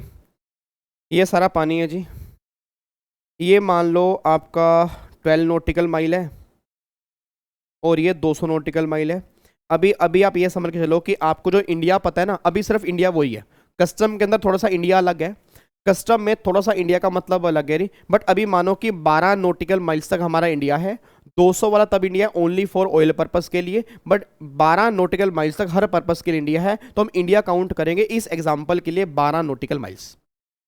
हम इस एग्जाम्पल के लिए हम इंडिया काउंट करेंगे 12 नॉटिकल माइल्स। ये बात तो क्लियर है। अब सुना ध्यान से, मैं कहना क्या चाह रहा हूं जी, अब मैं सुना। अब यहां पे ना एक कंट्री है, मान लेते हैं ये कंट्री है यूएस। ये कंट्री यूएस है, ठीक है। अब यहां पे ये जो है ये फॉरेन पोर्ट है, ये है फॉरेन पोर्ट, ये फॉरेन पोर्ट है, ठीक है। अब यहाँ पे क्या होगा जी, यहाँ पे वेसल खड़े होंगे, यहाँ पे ये वेसल खड़े होंगे, यहाँ पे फिर आपके वेसल सामान लेके आएंगे, यहाँ पे ये फिर वेसल यहाँ पे सामान लेके आएंगे, और यहाँ पे एक पोर्ट होगा जी, यहाँ पे एक पोर्ट होगा, और यहाँ पे डंडा लेके एक इंसान यहाँ पे खड़ा होगा जी, जो यहाँ, इसको हम बोलते हैं कस्टोडियन, जो देख रेख करेगा सामान की, ये कस्टोडियन है। अब सुनना ध्यान से, मैं कहना क्या चाह रहा हूँ। अच्छा, यहाँ पे एक पर्सन हो रहा है जी, यहाँ पे एक पर्सन हो रहा है मिस्टर वी जी। हम पहले एग्जाम्पल लेंगे इंपोर्ट का, फिर एग्जाम्पल लेंगे एक्सपोर्ट का। पहले इसका एग्जाम्पल लेंगे इंपोर्ट का, फिर एग्जाम्पल लेंगे एक्सपोर्ट का, ठीक है। अब let's take an example, let's take an example जी। मान लो ये परफ्यूम है जी, मान लो ये परफ्यूम है। तो मैंने यूएस के एक पर्सन से, भगवान झूठ ना बुलवाए, ये जो है ये परफ्यूम, ये लो, ये परफ्यूम जो है, ये परफ्यूम है, ये परफ्यूम मैंने बाहर से मंगाना है जी, ये परफ्यूम मैंने बाहर से मंगाना है। और ये परफ्यूम जो है ना, लेट्स टेक एन एग्जांपल, ये 50,000 का है। सर ऐसा इसमें क्या है, मतलब पता नहीं यार, 50,000 रुपये का परफ्यूम कह रहे अगर ये एक बार लगा लोगे पूरी जिंदगी आपके अंदर से खुशबू आती रहेगी। भाई एक बार स्प्रे करना है बस, पूरी जिंदगी आपके अंदर से खुशबू आती रहेगी, ऐसा परफ्यूम है कोई। तो मैंने कहा यार विवेक, यार पैसों की कमी है ही नहीं, पैसों की कमी नहीं है। मैं कहा विवेक 50,000 का परफ्यूम मंगाते हैं, कोई दिक्कत वाली बात नहीं, पूरी जिंदगी खुशबू आएगी, तो क्या दिक्कत है, 50,000 रुपये तो जाएंगे, पूरी जिंदगी मेरे अंदर खुशबू आएगी, खुशबू आएगी। तो मैंने परफ्यूम मंगा लिया जी, मैंने परफ्यूम मंगा लिया। अब ये परफ्यूम मंगाया मैंने, ये परफ्यूम मंगाया यहाँ से, अब ये परफ्यूम ये फॉरेन पोर्ट पे आ गया जी। अब ये परफ्यूम जो है, ये परफ्यूम आपका फॉरेन पोर्ट के ऊपर आ गया जी। अब मेरा पूरी क्लास का क्वेश्चन है, अब ये परफ्यूम फॉरेन पोर्ट के ऊपर आ गया। अच्छा, अभी ये गुड्स क्या है, अभी ये गुड्स क्या है, इंपोर्ट गुड्स है ये या इंपोर्टेड गुड्स है, पहले मुझे बताओ अभी गुड्स क्या है, अभी गुड्स क्या है। अगर मतलब इस पर्सन की फैक्ट्री से अगर यहां पे सामान आया, तो ये, इसको मैं क्या बोलूंगा, ये इंपोर्ट गुड्स है या इंपोर्टेड गुड्स है, मेरे को बताओ जी एक बार। इसको हम क्या बोलेंगे, इसको हम क्या बोलेंगे, इंपोर्ट। ओके, इंपोर्ट बोलेंगे। अच्छा अच्छा, अब ये वेसल में, मुझे बोलते हैं ना, अब ये वेसल में लोड हो गया जी, अब ये वेसल में लोड हो गया। अब ये जो है ये वेसल में आ गया, अब ये वेसल में आ गया, फिर ये इस वेसल से इस वेसल यहां तक पहुंच गया, यहां तक पहुंच गया, फिर ये यहां से अब यहां पहुंच गया। मेरे को बस इतना बोल देना, जैसे ही इसने 12 नॉटिकल माइल्स क्रॉस किया, जैसे ही, आवाज मार देना, हाँ जी, हेलो अंकल, अंकल इधर इधर, जैसे ही इसने 12 नॉटिकल माइल्स क्रॉस किया, बोल दो, जैसे ही इसने 12 नॉटिकल माइल्स क्रॉस किया, अब ये गुड्स इंपोर्ट गुड्स वाली कैटेगरी में कवर होगा या अब ये गुड्स इंपोर्टेड गुड्स वाली कैटेगरी में कवर हो जाएगा, इंपोर्टेड गुड्स वाली कैटेगरी में कवर हो जाएगा। तो अपने आप डेफिनेशन बनाओ यार, अपने आप डेफिनेशन बना दो मेरे बच्चे, अपने आप डेफिनेशन बनाओ कि इंपोर्टेड गुड्स किसे कहते हैं।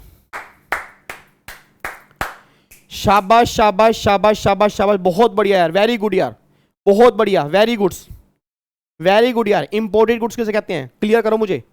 इंपोर्टेड गुड्स की डेफिनेशन का निकल के आ रही है कि ऐसा गुड्स जो इंडिया में आ जाएगा, ऐसा गुड्स जो इंडिया में आ जाएगा, उसको इंपोर्टेड गुड्स वाली कैटेगरी में कवर करेंगे। जो इंडिया की डेफिनेशन में ही कवर नहीं होगा, उसको इंपोर्टेड गुड्स वाली डेफिनेशन में कवर नहीं करेंगे। अच्छा एक बात और बताओ, अब ये सामान यहां पहुंच गया इस वेसल में, अब ये सामान पोर्ट पे आ गया, अब ये सामान पोर्ट पे आ गया, अब ये सामान पोर्ट पे पहुंच गया, कस्टोडियन के पास आ गया। अब कस्टोडियन के पास सामान आया, कह रहा भाई साहब ये क्या लेके आ गए यार, खुशबू खुशबू हो रही है यार। इसने भाई साहब यहाँ पे क्या किया, ऐसे कर करके ये छिड़कना स्टार्ट कर दिया, कह रहा महक महक आ रही है, महक आ रही है। भाई साहब उसको पता नहीं 50,000 रुपये का परफ्यूम है, उसने 3-4 छिड़काव कर दिए और भाई साहब लोग मंत्र मुग्ध हो गए। लोग वहां से जाए ना, कस्टोडियन बोले जाओ, कह रहे खुशबू इतनी बढ़िया है हम यहाँ से जा ही नहीं पाएंगे। तो फिर चेक किए परफ्यूम आया किसका है, तो उसने फोन किया किसी विवेक गाबा का परफ्यूम है यार, चलो उसको फोन करते हैं कि भाई तेरा सामान आ गया। उसने मुझे फोन किया, कह रहा भाई साहब, अरे विवेक बोल रहा है के, मैं कहा भाई बोल रहा हूँ, कह रहे भाई तेरा परफ्यूम आ गया यार, उसको उठा के ले जा भाई, भीड़ जमा हो गई है, बिल्कुल भीड़ इकट्ठी हो गई है भाई, लोग उठन ही नहीं लाग रहे, लोग कह रहे यहीं बैठेंगे, तो भाई इसको अपना परफ्यूम को ले जा। मैं कहा यार अपना परफ्यूम खोला तो नहीं है, स्प्रे तो नहीं किया भाई? कह रहा ना ना भाई, हम क्यों स्प्रे करेंगे, हमने परफ्यूम तेरा यहीं पे रखा हुआ, हमने कोई स्प्रे ना किया, बिना स्प्रे के इतनी खुशबू आ रही है भाई, हम भी यहाँ से उठ ही नहीं पा रहे, हम पूरी पूरी रात यहाँ बैठे हैं, इतनी जगह खतरनाक खुशबू आ रही है। तो मैंने कहा अच्छा, मैं कहा चल कोई ना, मैं भी अपने सामान को ले जाऊंगा जी। मैं अपना गया जी, मैं अपना गया। अब यहाँ पे मैं चला गया येलो कस्टोडियन के पास गया जी। अब कस्टोडियन के पास जब मैं गया तो कस्टोडियन ने कहा जी हाँ जी। तो मैंने कहा सर वो परफ्यूम आया ना मेरा, तो वो परफ्यूम चाहिए। कह रहे ठीक है ले जा भाई, ड्यूटी पे कर जा, ले जा भाई ड्यूटी पे कर जा। तो मैं कहा ठीक है जी, तो 50,000 रुपये का मान ले, तेरा परफ्यूम है 50,000 रुपये का मान लेते हैं, 10% ड्यूटी है, तो लिया भाई अपना 5,000 रुपये की कस्टम ड्यूटी लिया और अपना सामान ले जा जी। अब लेट्स टेक एन एग्जांपल, मैंने कस्टम ड्यूटी पे कर दी 5,000 रुपये की जी। अब जब मैंने कस्टम ड्यूटी पे की 5,000 की, अब ये सामान यहां से क्लियर होके अब ये परफ्यूम मेरे घर में आ रहा है। मेरा पूरी क्लास से बस एक क्वेश्चन है, क्या अब ये परफ्यूम, क्या अब ये इंपोर्टेड गुड्स वाली कैटेगरी में कवर है या नहीं है? शाबाश मेरे बच्चे, शाबाश। देख लो, मैं चाहता हूं आप बिना लो पढ़े ना खुद आंसर बनाओ यार। कस्टम पढ़ने का मजा तब है सर, कस्टम पढ़ने का मजा ही तब है जब बिना लो पढ़े मुझे आंसर दो। सोच के बोला, क्या अब ये इंपोर्टेड गुड्स वाली कैटेगरी में कवर होगा? क्या अब ये इंपोर्टेड गुड्स वाली कैटेगरी में कवर होगा? नहीं कवर होगा। तो अपने बोल दो इंपोर्टेड गुड्स कहां से कहां तक है। शाबाश, 2 नंबर पक्के होने जा रहे हैं जी, 2 नंबर पक्के होने जा रहे हैं। एग्जीक्यूटिव वालों का 1 नंबर पक्का होने जा रहा है, 1 नंबर। एग्जीक्यूटिव वाले बच्चे शाबाश मेरे बड़े, शाबाश। बताओ जी, तो फिर डेफिनेशन क्या बनी? डेफिनेशन क्या बनी? डेफिनेशन बोल दो भाई। 12 नॉटिकल माइल से पोर्ट तक। अच्छा, क्या मैं ये कह सकता हूं कि जिस गुड्स को होम कंजम्पशन के लिए क्लियर नहीं किया होगा, जिसने 12 नॉटिकल माइल्स क्रॉस कर दिए, और जिसको अभी तक हमने होम कंजम्पशन के लिए क्लियर नहीं करवाया, उसको इंपोर्टेड गुड्स बोल सकते हैं। यस या नो में आंसर दे दो। जिस गुड्स ने 12 नॉटिकल माइल्स क्रॉस कर दिए और जिसको अभी तक हमने होम कंजम्पशन के लिए क्लियर नहीं करवाया, तो वो गुड्स इंपोर्टेड गुड्स वाली कैटेगरी में कवर होंगे। यस या नो में आंसर दो। क्या मैं सही कह रहा हूं, गलत कह रहा हूं जी?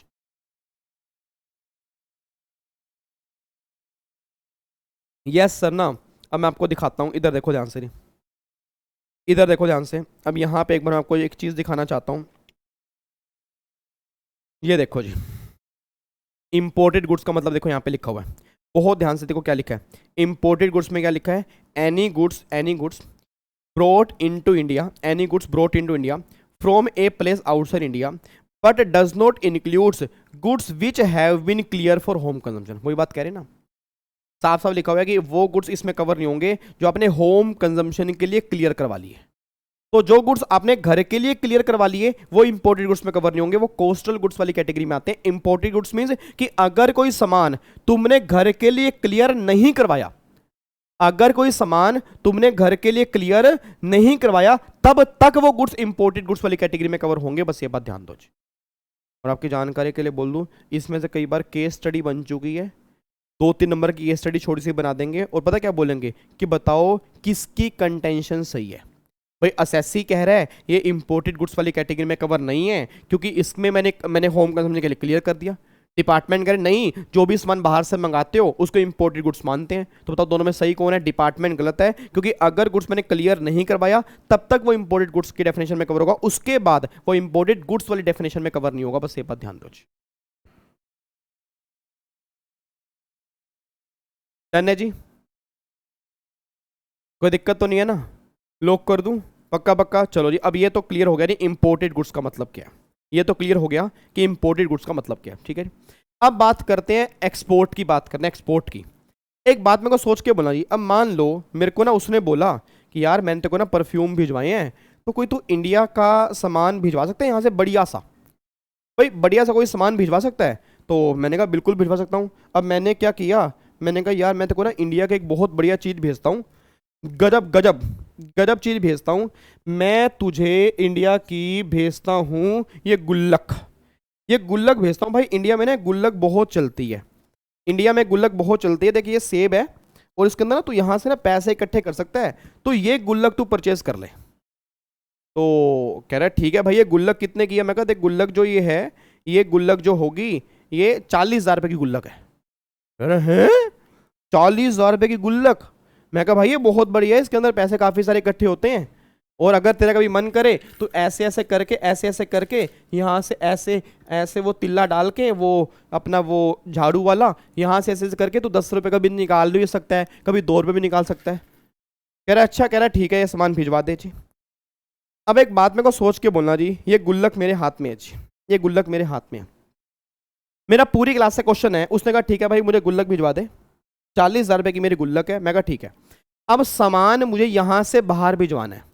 मेरा पूरी क्लास का क्वेश्चन है जी, अब ये जो गुल्लक है, ये जो गुल्लक यहां से बाहर जा रही है, जिसमें हम पैसे भी डाल सकते हैं, क्या बता सकता है कि अब जब यहां से मेरी फैक्ट्री से ये इंडिया के पोर्ट पे जब ये गुल्लक पहुंची तो अभी क्या है? ये एक्सपोर्ट गुड्स है या एक्सपोर्टेड है? बताना मुझे, अभी क्या है जी?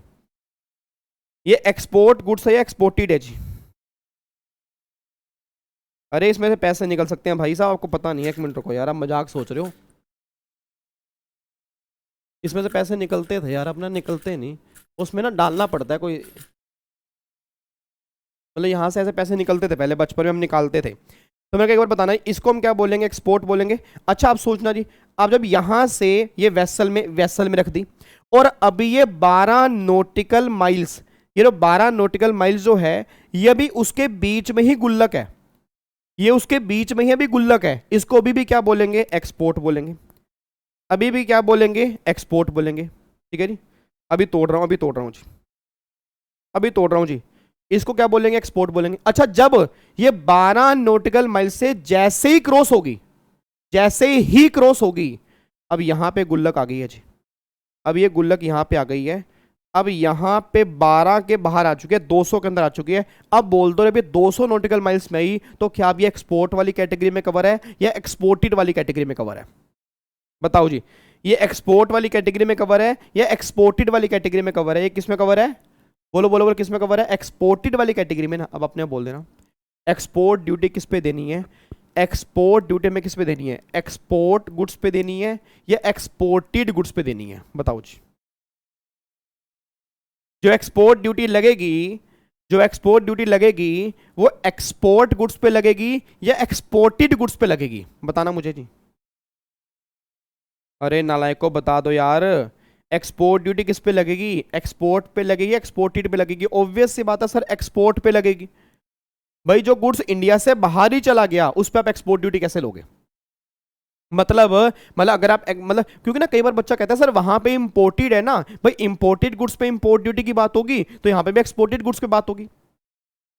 भाई सिंपल सी बात है, वहां पे आपने कहा इंपोर्टेड गुड्स है, तो इंपोर्टेड गुड्स पे इंपोर्ट ड्यूटी की बात होगी, तो एक्सपोर्ट ड्यूटी की बात भी एक्सपोर्टेड ड्यूटी पे होगी। इमेजिन कर लो, अच्छा इमेजिन कर लो, इमेजिन करो, तो मैं इंडिया से बाहर सामान जाना है, 12 के बाहर चला गया, अब 12 के बाहर जैसे रहेगा तब गवर्नमेंट से बोलेगी ओए ओए ओए, बस बस बस, वहीं खड़ रहा है, वहीं खड़ रहा है, वहीं नहीं, ओए ओए, आगे कहाँ जा रहा है? आगे वो कह रहा है bye bye bye bye bye bye bye bye bye bye bye bye bye bye, वैसे बाय बाय करके निकल गया जी।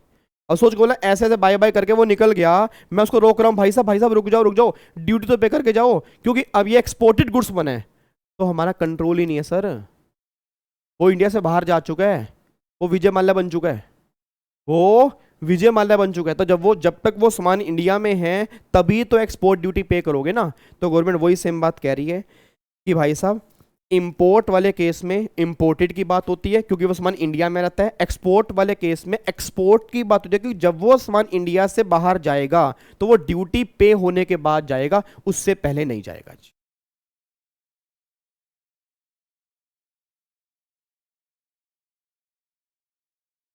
ठीक है जी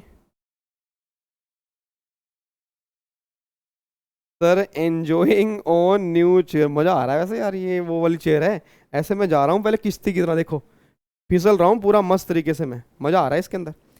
अब मेरे को ये बताओ, पहले छोड़ो इसको, क्या ये क्लियर हो गया? क्या ये क्लियर हो गया? इंपोर्टेड और एक्सपोर्ट में फर्क समझ में आ गया ना? तो जब भी आप एग्जाम में लिखोगे ना तो बस बहुत ध्यान से लिखना, एक्सपोर्ट वाले केस में एक्सपोर्ट ड्यूटी लगती है एक्सपोर्ट गुड्स पर, इंपोर्ट वाले केस में इंपोर्ट ड्यूटी लगेगी इंपोर्टेड गुड्स पे, बस ये बात ध्यान देना चाहिए। तो आई थिंक इन दोनों में क्लियर हो गया होगा कि डिफरेंस क्या है आपका।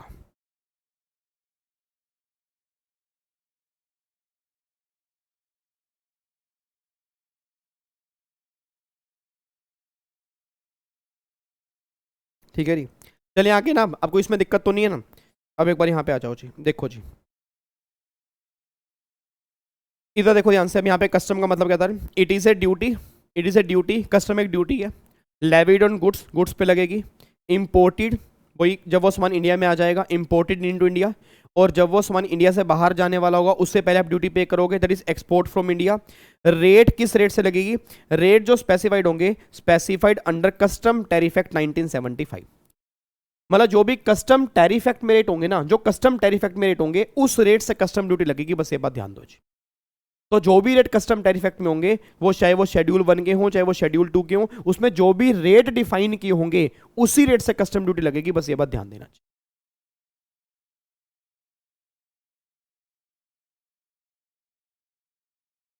ठीक है जी। पन्नी मत निकालना सर चक्के वाली कुर्सी की। इधर देखो ध्यान से, नालायक, हद हो गई, पन्नी मत निकालना। अरे पन्नी पन्नी निकाली तो हुई है, पन्नी निकाली है यार, पन्नी निकाल दी मैंने, पन्नी छोड़ो तुम। इधर देखो ध्यान से, पन्नी मत निकालना।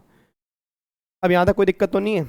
एक बार अब चेक करो ड्यूटी का मतलब क्या है। Duty is a fee charge by the government on manufacturing and import export. मतलब ड्यूटी का मतलब एक फ़ी होती है जो गवर्नमेंट चार्ज करती है, जो मैन्युफैक्चरिंग पर लगती है, इंपोर्ट पे लगेगी, एक्सपोर्ट पे लगेगी, उसको हम क्या बोलेंगे? ड्यूटी बोलेंगे। आगे देखो यहाँ पे गुड्स। अब यहाँ पे ना एक बार गुड्स का मतलब क्या है वो चेक करते हैं। पहले मेरे को ये बताओ, गुड्स की डेफिनेशन जीएसटी में क्या थी, बताना मुझे। ये बताओ, गुड्स की डेफिनेशन जीएसटी में क्या थी, बताओ एक बार जी।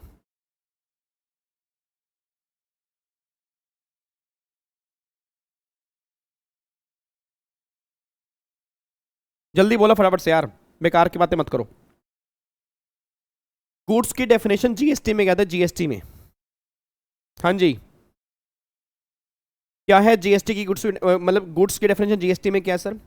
याद करो section 252, goods means every kind of movable property other than money and security but include actionable claim. वो सारी बातें हमने जीएसटी के अंदर की थी। अब एक बार चेक करो कस्टम में गुड्स का मतलब क्या है।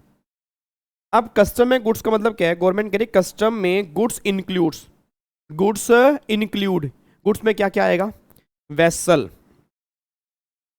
एयरक्राफ्ट एंड व्हीकल, ये गुड्स हैं। उसके बाद स्टोर्स, स्टोर भी गुड्स है। स्टोर्स मीन्स क्या होते हैं? स्टोर मीन्स क्या? जो सामान वेसल में यूज किया जा रहा है, जैसे उसके नट बोल्ट हो गए, टूल्स जिसको मतलब टूल्स हो गए, मतलब जो वेसल में सामान यूज होता है, टायर्स हो गए, तो ये सब जो स्टोर्स है ना, स्टोर्स मतलब जिसको हम वेसल में यूज करते हैं उसको भी गुड्स वाली कैटेगरी में कवर करेंगे। तो देखो मैंने ब्रैकेट में लिखा भी है, goods use in vessel aircraft include fuel हो गया, स्पेयर पार्ट्स हो गया, अदर इक्विपमेंट हो गया। मतलब जो भी आप वेसल या एयरक्राफ्ट में यूज करोगे उन स्पेयर पार्ट्स को हम क्या बोलेंगे? स्टोर्स बोलेंगे, वो भी गुड्स के डेफिनेशन में कवर है। फिर गवर्नमेंट कह रहे बैगेज। बैगेज का मतलब क्या होता है? इंक्लूड, बैगेज मीन्स क्या? जो आपका ब्रीफ केस है, बैगेज मीन्स क्या? जो आपका ब्रीफ केस है वो भी इसमें कवर होगा जी। तो बैगेज में लिख रहे हैं baggage includes unaccompanied baggage but exclude motor vehicle. मतलब मोटर व्हीकल इसमें कवर नहीं होंगी। मतलब जो आपके ब्रीफ केस होंगे ना, ब्रीफ केस होंगे, वो भी गुड्स की डेफिनेशन में कवर होंगे जी। उसके बाद जी करेंसी एंड नेगोशिएबल इंस्ट्रूमेंट, जो करेंसी होंगी, जो नेगोशिएबल इंस्ट्रूमेंट होंगे, वो भी गुड्स में कवर होंगे। And any other kind of movable property, ये भी गुड्स में कवर होंगे। एक बच्चा कहता है सर एक बात जानना चाहता हूं, एक बात जानना चाहता हूं, जब इन्होंने नीचे लिख ही दिया any other kind of movable property ये गुड्स में कवर होंगे, फिर इन्होंने ऊपर डिफाइन क्यों किया? भाई सर मेरी बात समझना, हमारा सिंपल सा मीनिंग क्या निकल के आ रहा है? भाई वेसल है, वेसल। अब वेसल भी तो एक तरह से मूवेबल ही होता है। एयरक्राफ्ट है, वो भी मान लो मूवेबल वाली कैटेगरी में कवर होगा। स्टोर्स मूवेबल में आते हैं। तो मतलब इन्होंने फिर जब any other movable property cover करनी ही थी तो फिर इन्होंने नीचे कवर क्यों किया? ऊपर वाले केस उसमें कवर क्यों नहीं किए? उसका एक रीजन है। आपके दिमाग में जर्नल इमेज क्या आती है कि वेसल को हम इंपोर्ट करते हैं या वेसल में हम इंपोर्ट करते हैं? बताओ आपके दिमाग में जर्नल इमेज, आपके दिमाग में जर्नल इमेज क्या आती है कि वेसल को हम इंपोर्ट करते हैं या वेसल में हम इंपोर्ट करते हैं? बताना मुझे क्या इमेज आती है। बताओ जी मुझे, आपके दिमाग में जनरल इमेज क्या आती है? वेसल में हम इंपोर्ट करते हैं। आपके दिमाग में जनरल इमेज क्या आती है कि एयरक्राफ्ट में हम इंपोर्ट करते हैं या एयरक्राफ्ट को हम इंपोर्ट करते हैं? बताना मुझे, आपके दिमाग में नॉर्मल इमेज क्या आती है? सर बहुत बहुत छोटी छोटी बातें बोल रहा हूं, बट बहुत काम की बातें बोल रहा हूं मैं। बातें बहुत छोटी हैं, इफेक्ट उसका बहुत बड़ा है। एयरक्राफ्ट में हम इंपोर्ट करते हैं, एयरक्राफ्ट को इंपोर्ट करते हैं, थोड़ा सा ऑकवर्ड लगता है। बट एक बात बताना, अगर वेसल में इंपोर्ट करते हैं तो जिस वेसल में इंपोर्ट करने हैं तो क्या वो वेसल कई बार वेसल बाहर से मंगाने पड़ते होंगे, नहीं मंगाने पड़ते होंगे? आज अगर मान लो 10 वेसल एक कंपनी के पास हैं, उसको 2 वेसल और चाहिए, उसने 2 वेसल इंपोर्ट करने हैं, उसने 2 वेसल इंपोर्ट करने हैं, तो जो वो 2 वेसल इंपोर्ट किए जाएंगे क्या उसको भी गवर्नमेंट गुड्स में कवर करेगी, नहीं कवर करेगी? यस। तो ये ऊपर वाले पॉइंट है जस्ट फॉर क्लैरिफिकेशन भाई, क्योंकि बच्चा क्या कहता है, सर नॉर्मल हमारे दिमाग में ये पॉइंट आता ही नहीं। भाई वेसल में इंपोर्ट करते हैं ना, वेसल को थोड़ा करते हैं भाई, वेसल को भी तो कर सकते हैं। अगर किसी कंपनी के पास 2 वेसल कम पड़ रहे हैं, उसने वेसल वो इंपोर्ट किए, तो उस वेसल पर भी तो इंपोर्ट ड्यूटी देनी पड़ेगी ना। तभी गवर्नमेंट ने क्लैरिफाई किया। फिर दूसरा पॉइंट गवर्नमेंट ने क्यों क्लैरिफाई किया? वेसल में टूल्स हैं, पेचकस है, नट बोल्ट हैं, मान लो स्पेयर पार्ट्स हैं, उसको हम नॉर्मली क्या गुड्स मानते ही नहीं। भाई बाहर से मैंने स्पेयर पार्ट्स दिए, बाहर से मैंने नट बोल्ट दिए, मैं कहा वेसल में यूज करने हैं, तो ये इंपोर्ट थोड़ा। गवर्नमेंट ने कहा हेलो भाई साहब, अगर वो स्टोर्स भी हैं, वेसल में यूज हो रहे हैं, तो भी वो गुड्स वाली कैटेगरी में कवर होंगे। तो सिंपल सी बात ये ध्यान देना कि ऊपर वाले पॉइंट जो ये हैं, ये आपके क्लैरिफिकेशन के लिए हैं।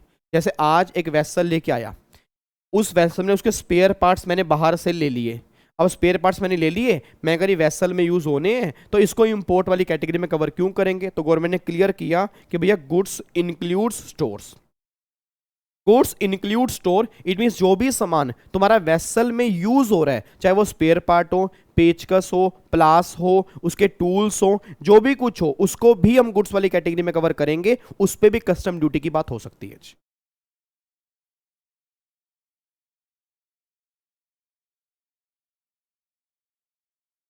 डन है, कोई दिक्कत तो नहीं है ना? अब मुझे फटाफट से बोलो जी सारे बच्चे एक बार, शाबाश। बस मेरे बच्चे, बस बस बस बस बस बहुत हो गया यार, बहुत हो गया। एक बार फटाफट से डेफिनेशन बोलना, क्या निकल गया रे? गुड्स की डेफिनेशन। पहली बात, गुड्स की डेफिनेशन जीएसटी में एग्जॉस्टिव है, यहां पे क्या है? इंक्लूसिव। फटाफट से जल्दी बोलो, वहां पे क्या है? जीएसटी में क्या है? एग्जॉस्टिव। यहां पे क्या है? इंक्लूसिव। वहां पे क्या है? एग्जॉस्टिव। यहां पे क्या है? इंक्लूसिव। यहां पे क्या है? इंक्लूसिव। वहां पे क्या है? एग्जॉस्टिव। वहां पे क्या है? एग्जॉस्टिव। यहां पे क्या है? इंक्लूसिव। वहां पे goods means, goods means every kind of movable property other than money and security but include actionable claim। यहां पे क्या है? गुड्स इंक्लूड्स वेसल, एयरक्राफ्ट हो गया और व्हीकल हो गया। यहां पे क्या है? Goods includes stores. यहां पे क्या है? Goods includes baggage. यहां पे क्या है? Goods includes currency and negotiable instrument. और यहां पे क्या है? Any other kind of movable property. ये भी गुड्स में कवर हो जाएगी, बस ये बात ध्यान दो। ये भी गुड्स में कवर हो जाएगी, बस ये बात ध्यान देना जी। मेरी बात समझ में आती है जी? ठीक है, तो यहाँ पर आपकी गुड्स की डेफिनेशन है। अब एक बार चेक करो, यहाँ पे देखो जी, इंपोर्ट की डेफिनेशन क्या है? Import means bringing into India from outside India, मतलब बाहर से इंडिया में आना। एक्सपोर्ट का मतलब क्या हो गया? Taking out of India to a place outside India, India से बाहर जाना। ठीक है, इंडिया से बाहर जाना। अब देखो इंपोर्ट ड्यूटी लगती किस पर है? इंपोर्ट एक्सपोर्ट पे। कलेक्शन कब होता है? जब वो होम कंजम्पशन के लिए क्लियर करवाते हैं। मतलब कहने का मतलब क्या है? जैसे आप इंडिया में एंटर हुए, जैसे ही आप इंडिया में एंटर हुए, इंपोर्ट ड्यूटी लग गई। बट जब वो सामान घर के लिए क्लियर करवाओगे ना, उस टाइम पर इंपोर्ट ड्यूटी देनी पड़ेगी, उससे पहले इंपोर्ट ड्यूटी नहीं देनी।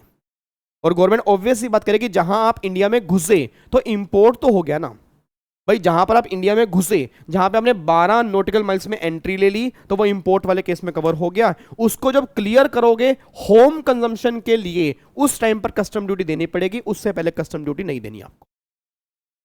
ठीक है, ये पॉइंट क्लियर हो गया जी। अब एक बार मैं आपको समझा दूं जी, इंडिया का मतलब क्या है। एक बार आप समझते हैं इंडिया की डेफिनेशन क्या है, इंडिया का मतलब क्या है जी। अब एक बात मेरे को सोच के बताओ, आपने जीएसटी में इंडिया का मतलब क्या पढ़ा था जी? आपने जीएसटी में इंडिया का मतलब क्या पढ़ा था जी? आपने जीएसटी में पढ़ा था इंडिया का, मेरे से पूछो आपने क्या पढ़ा था? आपने वहां पढ़ा था इंडिया का मतलब 28 स्टेट आपने पढ़ी थी, और बताओ और। 28 स्टेट और मेरे ख्याल से 8 यूटी। 8 यूटी के 2 टुकड़े किए थे, 5 यूटी अलग की थी, 3 यूटी अलग की थी, 5 यूटी विद लेजिस्लेचर वाली, 3 यूटी हैं विदाउट लेजिस्लेचर वाली। कौन कौन सी? दिल्ली, पौंडीचेरी, JNK। इन 3 यूटी को हम जीएसटी में क्या मानते थे? स्टेट। जीएसटी में स्टेट कितनी हो जाती थी? 31। यूटी कितनी थी? 8 में से कितनी गई? 5। 5 यूटी थी। अब कस्टम में ऐसा कोई बाइफर्केशन नहीं है। पहली बात तो ये समझो, कस्टम में 28 स्टेट हैं, 8 यूटी हैं। कस्टम में कितनी स्टेट है? 28 स्टेट है, 8 यूटी हैं। अगर मैं कस्टम लॉ की बात करूंगा, अगर एग्जाम में कस्टम के अकॉर्डिंग इंडिया आ गया तो 28 स्टेट 8 यूटी। मतलब कस्टम ऐसा नहीं है कि 3 यूटी को हम स्टेट मानेंगे उसके बेस पे एप्लीकेबल करेंगे। Answer is no. कस्टम में क्लियर कट लिखा है जी, क्लियर कट लिखा है कि भाई साहब आपके इंडिया का मतलब है 28 स्टेट 8 यूटी, ये इंडिया में कवर हो जाएंगे जी। चलो जी, उसके बाद सेकंड पॉइंट देखो जी। उसके बाद फिर आपका यहां पर पानी है। अब यहां पे अगर पानी है तो गवर्नमेंट कहती है देख भाई 12 नॉटिकल माइल्स तक ये तो इंडिया है ही है। मतलब चाहे वो जीएसटी हो, चाहे वो कस्टम हो, चाहे वो इनकम टैक्स हो, 12 नॉटिकल माइल्स तक का पानी वो इंडिया की ही टेरिटरी में आएगा। ठीक है जी। अब 200 नॉटिकल माइल्स वाला पानी भी इंडिया है, उसको हम क्या बोलते हैं? EEZ।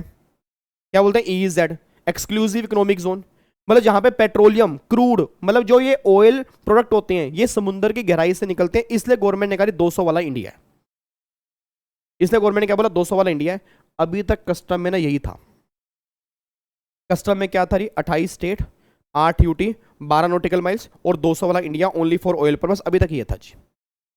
फिर कस्टम एक नया कॉन्सेप्ट लेके आए। उन्होंने स्टार्टिंग में कॉन्सेप्ट बनाया कि 12 के बाद ना हम यहां बीच में एक लाइन और लेके आ रहे हैं 24 नॉटिकल माइल्स की। हम बीच में एक लाइन और लेके आ रहे हैं 24 नॉटिकल माइल्स, और इस 24 नॉटिकल माइल्स को इन्होंने नाम दिया that is Indian custom water. क्या नाम दिया जी? Indian custom water. अब एक बात बताओ सर, अगर कोई बाहर से स्मगलिंग करके कोई सामान आ रहा है, अगर कोई बाहर से स्मगलिंग वाला सामान आ रहा है या इंडिया से कोई सामान स्मगल होके बाहर जा रहा है, तो अगर कोई सामान 12 नॉटिकल माइल्स, अगर कोई सामान 12 नॉटिकल माइल्स क्रॉस हो गया तो क्या हमारा कोई भी राइट रहता है? जैसे मान लो फॉर एग्जांपल, मैं सिंपल सी बात करता हूं जी। अभी मेरा फेस,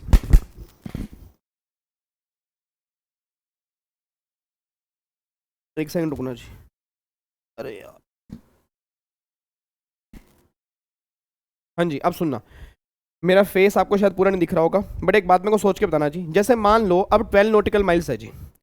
अब मान लो ये एरिया जो है ना, ये 12 नॉटिकल माइल्स का है जी। ये एरिया जो है ये 12 नॉटिकल माइल्स का है। और मेरा पूरी क्लास का क्वेश्चन ये निकल के आ रहा है कि अगर मान लो 12 नॉटिकल माइल्स क्रॉस कर गया तो हमारा पूरा कंट्रोल तो नहीं है।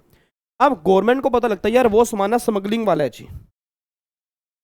गवर्नमेंट को अगर पता लग रहा है कि वो सामान जो है वो स्मगलिंग वाला है और गवर्नमेंट उस सामान को रोकना चाह रही है, तो क्या गवर्नमेंट के पास सामान को रोकने का कोई भी राइट है? Answer is no.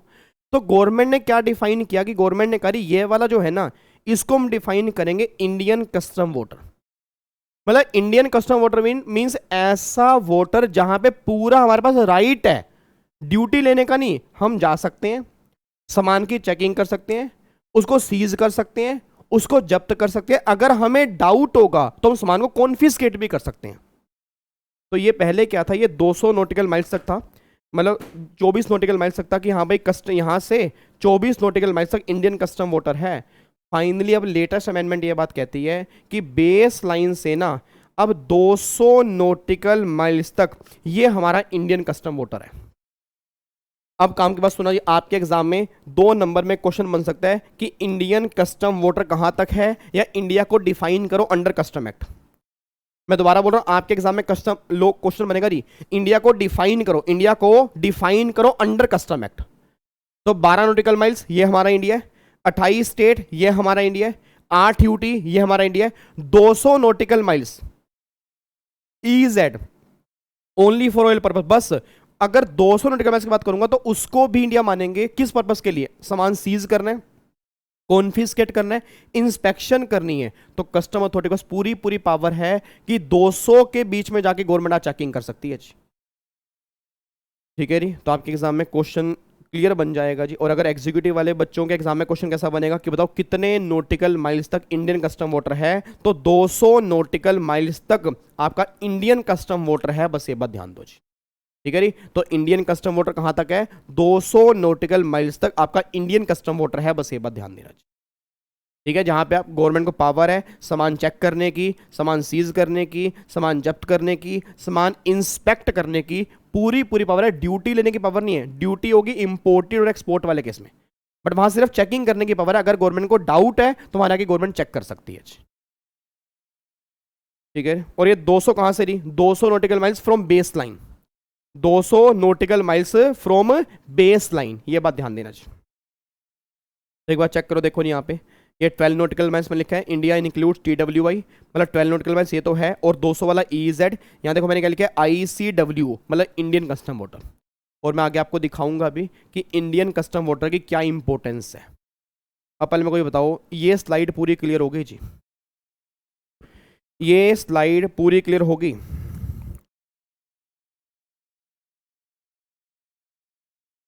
स्लाइड बताओ जी, 200 फ्रॉम बेस लाइन, ये स्लाइड पूरी क्लियर हो गई है? जल्दी बोलो फटाफट से जी। इस स्लाइड में कोई दिक्कत तो नहीं है? ठीक है, एक बार फटाफट से बोल दो, कस्टम बनाने वाली कौन है जी? जल्दी बोलो, कस्टम बनाने वाली कौन है? Parliament. Entry number 83, list number 1, ये बात क्लियर हो गई। उसके बाद फिर कस्टम डायरेक्ट है या इनडायरेक्ट? इनडायरेक्ट टैक्स है, लेवी किसी और पर, बर्डन किसी और पर। उसके बाद फिर कस्टम कस्टम कस्टम कस्टम के एक्ट कितने हैं? 2 एक्ट हैं। कौन कौन से? कस्टम एक्ट 1962 और custom tariff act 1975। Custom act के अंदर मेन क्या है? प्रोविजन। टैरिफ एक्ट में क्या है? रेट। कितनी तरह के? 2, इंपोर्ट और एक्सपोर्ट। शेड्यूल 1 को क्या बोलते हैं? Import tariff. शेड्यूल 2 को क्या बोलेंगे? Export tariff. शेड्यूल 1 में रेट कौन से होंगे? इंपोर्ट ड्यूटी के। शेड्यूल 2 में कौन से होंगे? एक्सपोर्ट ड्यूटी के। ठीक है जी, और इंपोर्ट ड्यूटी के 2 रेट होंगे, स्टैंडर्ड और प्रेफरेंशियल। स्टैंडर्ड रेट का मतलब क्या हो गया? कि मतलब जो आपके नॉर्मल रेट होते हैं। प्रेफरेंशियल मींस अगर सामान हमने इंपोर्ट किया मोस्ट फेवर्ड नेशन से, तो उस केस में क्या एप्लीकेबल करेंगे जी? हम प्रेफरेंशियल रेट एप्लीकेबल कर देंगे वहां पे, मतलब rate of tax come applicable करेंगे। ये पॉइंट हमारा क्लियर हो गया जी। फिर मैंने कहा आपका जो कस्टम जो है, कस्टम एक ड्यूटी है। कस्टम जो किस पे एप्लीकेबल होगी? गुड्स पे एप्लीकेबल होगी। गुड्स क्या होने पर? इंपोर्टेड इनटू इंडिया और एक्सपोर्ट फ्रॉम इंडिया। और ये इंपोर्टेड और एक्सपोर्ट का मतलब क्या है? इसको पूरी नीट एंड क्लीन पिक्चर आपके सामने आ चुकी है। ठीक है जी, फिर कस्टम के रेट कौन से लगेंगे? जो कस्टम टैरिफ एक्ट में एप्लीकेबल होंगे, वो आपको मैंने बता दिया टैरिफ एक्ट में क्या होता है। अब ड्यूटी मींस क्या? एक फीस जो गवर्नमेंट चार्ज करती है मैन्युफैक्चरिंग पर, इंपोर्ट एक्सपोर्ट पर, उसको हम क्या बोलते हैं? ड्यूटी बोलते हैं। गुड्स का मतलब गुड्स इंक्लूड वेसल हो गया, व्हीकल हो गया, एयरक्राफ्ट हो गया। गुड्स इंक्लूड्स स्टोर्स हो गया। गुड्स इंक्लूड्स बैगेज हो गया। गुड्स इंक्लूड्स करेंसी और नेगोशिएबल इंस्ट्रूमेंट हो गया। और goods includes any other kind of movable property, वो भी आपके गुड्स वाली डेफिनेशन में कवर हो जाते हैं। फिर इंपोर्ट मींस बाहर से इंडिया में आना, एक्सपोर्ट मीन इंडिया से बाहर जाना। इंडिया का मतलब क्या होता है? 28 स्टेट, 8 यूटी, 12 नॉटिकल माइल्स, और 200 वाला भी India only for oil purpose. और 200 वाले को इंडियन कस्टम वाटर भी काउंट करते हैं। अगर गवर्नमेंट को पूरी पूरी पावर है कि वहां के सर्च, इंस्पेक्शन और सीज करने की, गवर्नमेंट पूरी पावर का यूज अपना कर सकती है। ठीक है जी, तो बस ये सारी बातें अभी तक हमने की हैं जी। ठीक है, अब मैं आपको छोटी छोटी बातें यहाँ पे एक बार और दिखाता हूँ। देखो जी, 2 source of custom law. Custom law के 2 ही सोर्स हैं, एक हो गया एक्ट हो गया, एक रूल्स हो गया। एक्ट देखो, कस्टम एक्ट 1962 और कस्टम टैरिफ एक्ट 1975। एक्ट में देखो मैंने क्या लिखा है? It contain provision of custom such as levy कैसे होगा, कस्टम ड्यूटी के टाइप्स क्या होंगे, वैल्यूएशन हो गया, एडवांस रूलिंग हो गया, मतलब प्रोविजन जो है वो सारे के सारे कस्टम एक्ट में। रेट में चेक करो, 2 शेड्यूल 1 शेड्यूल 2। शेड्यूल 1 में इंपोर्ट ड्यूटी के, शेड्यूल 2 में एक्सपोर्ट ड्यूटी के। ठीक है जी, शेड्यूल 1 में इंपोर्ट ड्यूटी के 2 रेट हो गए आपके, एक तो नॉर्मल हो गया जी, एक आपका प्रेफरेंशियल रेट हो गया जी। नॉर्मल केस में लगेगा preferential means most favoured nation से इंपोर्ट करोगे सब्जेक्ट टू कंडीशन, तो प्रेफरेंशियल लगेगा। ये सारी बातें हम ऊपर भी कर चुके हैं। अगर मैं रूल्स की बात करूंगा तो कस्टम में काफ़ी सारे रूल्स भी हैं। आपके बैगेज के रूल्स हो गए, वैल्यूएशन हो गया, ड्यूटी ड्रॉबैक हो गया, तो काफ़ी सारे रूल्स भी हमें साथ के साथ ही कंप्लीट करने हैं, तो ऑटोमेटिकली हमारे वो सारे एक साथ कंप्लीट हो जाएंगे। उसके बाद देखो फिर टाइप्स ऑफ ड्यूटी। अब टाइप्स ऑफ ड्यूटी में दो तरह की ड्यूटी होती है, इंपोर्ट ड्यूटी और एक्सपोर्ट ड्यूटी। अब आपके ना इंपोर्ट ड्यूटी में काफी सारी ड्यूटी है, काफी सारी। मतलब एक तो होती है बेसिक कस्टम ड्यूटी, मतलब जो लगनी है। इनमें अगर आपने कोई गुड्स इंपोर्ट किया तो बेसिक कस्टम ड्यूटी तो लगेगी ही लगेगी, प्रोवाइडेड वो गुड्स एग्जम्प्ट ना हो। इनमें अगर वो गुड्स एग्जम्प्ट नहीं है, हेलो भैया सीधो के बैठो, 10 मिनट की बात हो रहा है, सिर्फ 10 मिनट सीधो के बैठ जाओ, 10 मिनट की बात हो रही है जी, 10 मिनट पूरे सीधो के बैठ जाओ। और ये पॉइंट हमारा ऑलमोस्ट लास्ट पॉइंट है, तो मुझे बताना। तो आप एक बताओ, अगर आपने कोई गुड्स इंपोर्ट किया होगा तो नॉर्मली गवर्नमेंट बोलते हैं कि बेसिक कस्टम ड्यूटी तो एप्लीकेबल होगी भाई, बेसिक कस्टम ड्यूटी तो गवर्नमेंट लगाएगी ही लगाएगी। अब उसके अलावा कौन सी होंगी, एक होती थी CVD 31, CVD 35, अब ये दोनों खत्म हो चुकी हैं, अब आ चुके GST। मतलब कस्टम ड्यूटी तो है ही, गुड्स के इंपोर्ट करने पर आप चेक करो GST भी है। और GST से पहले ये दो तरह की ड्यूटी थी, एक तो CVD, CVD मतलब होता है काउंटर वैलिंग ड्यूटी। दोबारा बोलो, मैंने क्या बोला, काउंटर वैलिंग ड्यूटी 1 और काउंटर वैलिंग ड्यूटी 2, एक आपकी 31 के अंदर थी, एक 35 में। अब ये दोनों अबोलिश होके अब इंडिया में GST आ चुका है। तो मतलब बेसिक कस्टम ड्यूटी तो है, उसके अलावा GST भी एप्लीकेबल होगा। और GST भी कौन सा, IGST। तो अगर आप यहां पे चेक करोगे, नाउ सबस्यूम इन GST, और GST भी कौन सा लग चुका है, IGST लग चुका है। उसके अलावा एक ड्यूटी होती है प्रोटेक्टिव ड्यूटी। अब देखो नाम से पता लग रहा है प्रोटेक्टिव ड्यूटी, हमारे देश को प्रोटेक्ट करने के लिए, हमारी डोमेस्टिक इंडस्ट्री को प्रोटेक्ट करने के लिए गवर्नमेंट एक ड्यूटी एप्लीकेबल कर रही है। अब ड्यूटी फॉर एग्जांपल एक बात बताओ, तेरी मिट्टी की गुल्लक है, ये मिट्टी की गुल्लक है। अच्छा, अगर आज मैं ऐसे गिर दूं, भाई साहब बच्चा कह रहा है ओए सर सारे पैसे गिर जाते हैं। अगर मैं आज ऐसे, ओ माय गॉड, ना मेरा बच्चा, ये मैंने बहुत टाइम से बना रखी है, ठीक है, इसके अंदर कभी भी मेरा मन करता है मैं डालता रहता हूँ, ठीक है। और इसको अच्छी जगह यूज़ करेंगे, चाहे वो किसी की सेवा में यूज़ कर देंगे। मैंने मान रखा है कि जिस दिन इसको मैं खोल लूँगा, इसमें जो पैसे होंगे बच्चों की वेलफेयर में यूज़ कर दूंगा। मतलब जो भी, जिसको भी सहायता मैं दे सकता हूँ उसके लिए मैं यूज़ करूँगा। चलो अब सुना ध्यान से, मैं कहना क्या चाह रहा हूँ। अब एक बात मेरे को सोच के बताओ जी, तो मान लो ये गुल्लक है, अब चाइना ने ना गुल्लक बनाई, तो चाइना ने कहा यार इंडिया वाले ने गुल्लक बना रहे हैं, तो ये मिट्टी की गुल्लक बना रहे हैं, अब ये लगे हुए हैं वहाँ पे, तो हमें गुल्लक बनाते हैं प्लास्टिक की, हमें गुल्लक बनाते हैं प्लास्टिक की, गुल्लक बनाते हैं प्लास्टिक की, बहुत पतला प्लास्टिक होगा, और हम इसको क्या करेंगे, हम 10 या 20 रुपए की इसको इंडिया में बेच देंगे। अब सोच के बोलना सर, जो यहाँ पे अब हाथ, मतलब जो लोग हाथ से मिट्टी से कलाकारी करके जो ये लोग गुल्लक बना रहे हैं, जो मिट्टी से कलाकारी करके गुल्लक बना रहे हैं, उन्होंने कहा ये गुल्लक जो है 100 रुपए की है। अगर ऐसी ही गुल्लक अगर बाहर से 20 रुपए की आने लग जाए तो क्या डोमेस्टिक इंडस्ट्री खत्म हो जाएगी, नहीं हो जाएगी? अगर चाइना वाले ऐसी ही गुल्लक, मिट्टी की नहीं है, ऐसी गुल्लक है, वो प्लास्टिक की बनी हुई है, वो 20 रुपए की अगर बनाना स्टार्ट कर दें तो क्या डोमेस्टिक इंडस्ट्री को नुकसान होगा, नहीं होगा? यस होगा। इसी को बचाने के लिए गवर्नमेंट कहती है हम ड्यूटी चार्ज करेंगे, दैट इज प्रोडक्टिव ड्यूटी। तो प्रोडक्टिव ड्यूटी और कई सारी कंट्री में एप्लीकेबल होती है कि अगर वहां से सामान इंपोर्ट होगा ये ड्यूटी एप्लीकेबल होगी। फिर एक अगली ड्यूटी होती है anti dumping duty. Anti dumping नाम से पता लग रहा है, डंप, डंप का मतलब होता है कि कॉस्ट से भी कम पे दे देना। सर मुझे एक इंसान को ना गिराना है, मुझे एक इंसान को गिराना है, एक बात मेरे को सोच के बताओ, मेरी चाय की दुकान है, मेरी चाय की दुकान है, मेरे साथ में एक और चाय की दुकान है। अब वो मेरे को ना गिराना चाहता है, कह रहा भाई इसके पास कस्टमर आने नहीं दूंगा। तो उसकी 5 रुपए की चाय बन रही है, उसकी 5 रुपए की, मैं 10 रुपए की बेच रहा हूं, 5 रुपए की कॉस्ट आ रही, उसने 3 रुपए की चाय बेचना स्टार्ट कर दिया। और बहुत सारी फॉरेन कंट्री ऐसी हैं जो इंडिया में अपने प्रोडक्ट को एस्टेब्लिश करना चाहती हैं, बस एक बार वो कहते हैं कि हम कॉस्ट से कम पर भी सेल कर देंगे, हमारा प्रोडक्ट इंडिया में बिकना चाहिए, क्योंकि पता है इंडिया की मार्केट बहुत बड़ी है। तो गवर्नमेंट ने कई चीज़ों में देखा कि बाहर वाली कंट्री क्या कर रही हैं, अपनी कॉस्ट से भी कम प्राइस पर सामान बेच रही हैं, तो गवर्नमेंट ने एक और ड्यूटी एप्लीकेबल कर दी, anti dumping duty. It means अगर तुम कॉस्ट से भी कम प्राइस पर सामान बेचोगे, अगर तुम कॉस्ट से भी कम प्राइस पर सामान बेचोगे, हम इंपोर्ट वाले केस में क्या लगा देंगे, एंटी डंपिंग ड्यूटी एप्लीकेबल कर देंगे जी। ऐसी आपकी अदर ड्यूटी और भी आपकी हैं, और कंपनसेशन सेस भी लगता है, तो ये सारी की सारी इंपोर्ट ड्यूटी है जी। ये सारी की सारी इंपोर्ट ड्यूटी हैं। तो इंपोर्ट ड्यूटी एक तरह की नहीं होती, कई तरह की होती है। बेसिक कस्टम ड्यूटी हो गया, IGST हो गया, प्रोटेक्टिव ड्यूटी हो गया, आपके सेफ गार्ड ड्यूटी हो गया, एंटी डंपिंग ड्यूटी हो गया, मतलब कई ड्यूटी है सेक्शन 9 के अंदर, उसको हम आगे रख के डिस्कस करेंगे। बट क्लियर ही दिमाग में लेके चलो कि पहली बात, ड्यूटीज इंपोर्ट में एक नहीं आती, कई सारी ड्यूटी आती हैं, और मेजर ड्यूटी जो है वो इंपोर्ट वाले केस में लगती है, एक्सपोर्ट वाले केस में नहीं लगती। मोस्टली एक्सपोर्ट तो एग्जम्प्ट है, मोस्टली एक्सपोर्ट एग्जम्प्ट है, बट कुछ एक्सपोर्ट में ड्यूटी है, वो एक ही तरह की ड्यूटी होती है, बेसिक कस्टम ड्यूटी। उसके अलावा कोई भी एक्सपोर्ट ड्यूटी एक्सपोर्ट वाले केस में एप्लीकेबल नहीं है। रीजन, क्योंकि बाहर से पैसा आएगा, इंडिया ग्रो करेगा, इसलिए हम एक्सपोर्ट पे टैक्स चार्ज नहीं करना चाहते जी। तो ओनली स्पेसिफाइड गुड्स पे लगती है जी।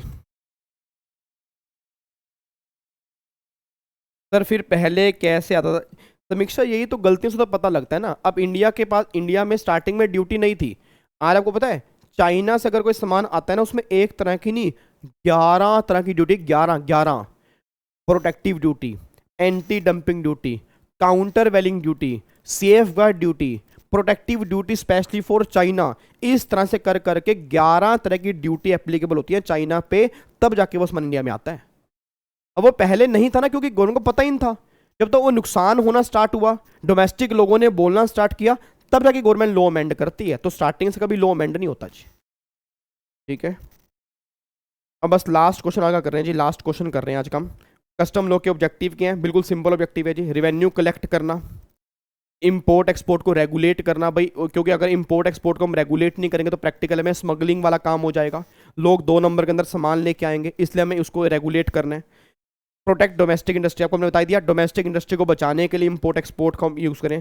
Prevent illegal import export, illegal import export ना हो, इसलिए हम इंपोर्ट को रेगुलेट मतलब कंट्रोल करना चाह रहे हैं।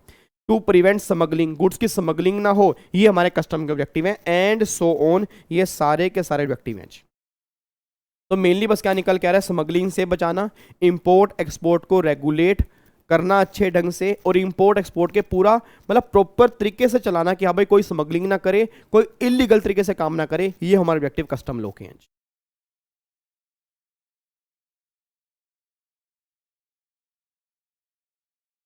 डन है जी। अगर आज इंपोर्ट ड्यूटी लगना बंद हो जाए ना सर, अगर आज इंपोर्ट ड्यूटी लगना बंद हो जाए, आप हैरान हो जाओगे। और कई कंट्री ऐसी हैं जो पूरे के पूरे इंडिया को कैप्चर कर लेंगी, टेक ओवर कर लेंगी, और बहुत कंट्री ऐसी हैं और वो वेट कर रही हैं, और हर कंट्री इंडिया की तरफ देख रही है जी। आपको बताओ, और हर कंट्री जो है वो इंडिया की तरफ देख रही है जी। ठीक है नी, ठीक है। तो बस ये 4 कॉन्सेप्ट आज हमने डिस्कस किए हैं। कल हमें कॉन्सेप्ट नंबर, ये 4 था ना, ये 1 2, यहाँ कॉन्सेप्ट नंबर 5 आएगा ये। कल हमें एक कॉन्सेप्ट करना है, इंपोर्ट का मतलब क्या है, इंपोर्टेड गुड्स का मतलब क्या है, इंपोर्टर का मतलब क्या है, एक्सपोर्ट का मतलब क्या है, एक्सपोर्ट गुड्स का मतलब क्या है, एक्सपोर्टर का मतलब क्या है। कल हमें ये 6 डेफिनेशन करनी है। उसके बाद फिर मैं आपको बताऊंगा जी TWI, ICW इसका मीनिंग क्या है, EZ का मीनिंग क्या है जी, और कुछ प्राइस होते हैं FOB प्राइस। आपने कभी नाम सुना FOB प्राइस? सुना कभी आपने नाम? नहीं सुना तो कल मैं आपको बताऊंगा। एक्स फैक्ट्री प्राइस क्या होता है, FOB प्राइस क्या होता है, FAS प्राइस क्या होता है, CIF प्राइस क्या होता है, ये सारी बातें कल हमें यहाँ पे डिस्कस करनी है। ठीक है, तो नोट्स मैं आज शाम तक आपके ग्रुप में डाल दूंगा, होपफुली मैं टेलीग्राम पे भी डाल दूंगा। तो ये सारे आपको बस इसी में से हम सारा कुछ करेंगे, सारे कंप्लीट इसके अंदर है। इसमें आपके 10 नंबर भी हैं और एग्जीक्यूटिव वालों के 5 नंबर भी हैं। डन है जी।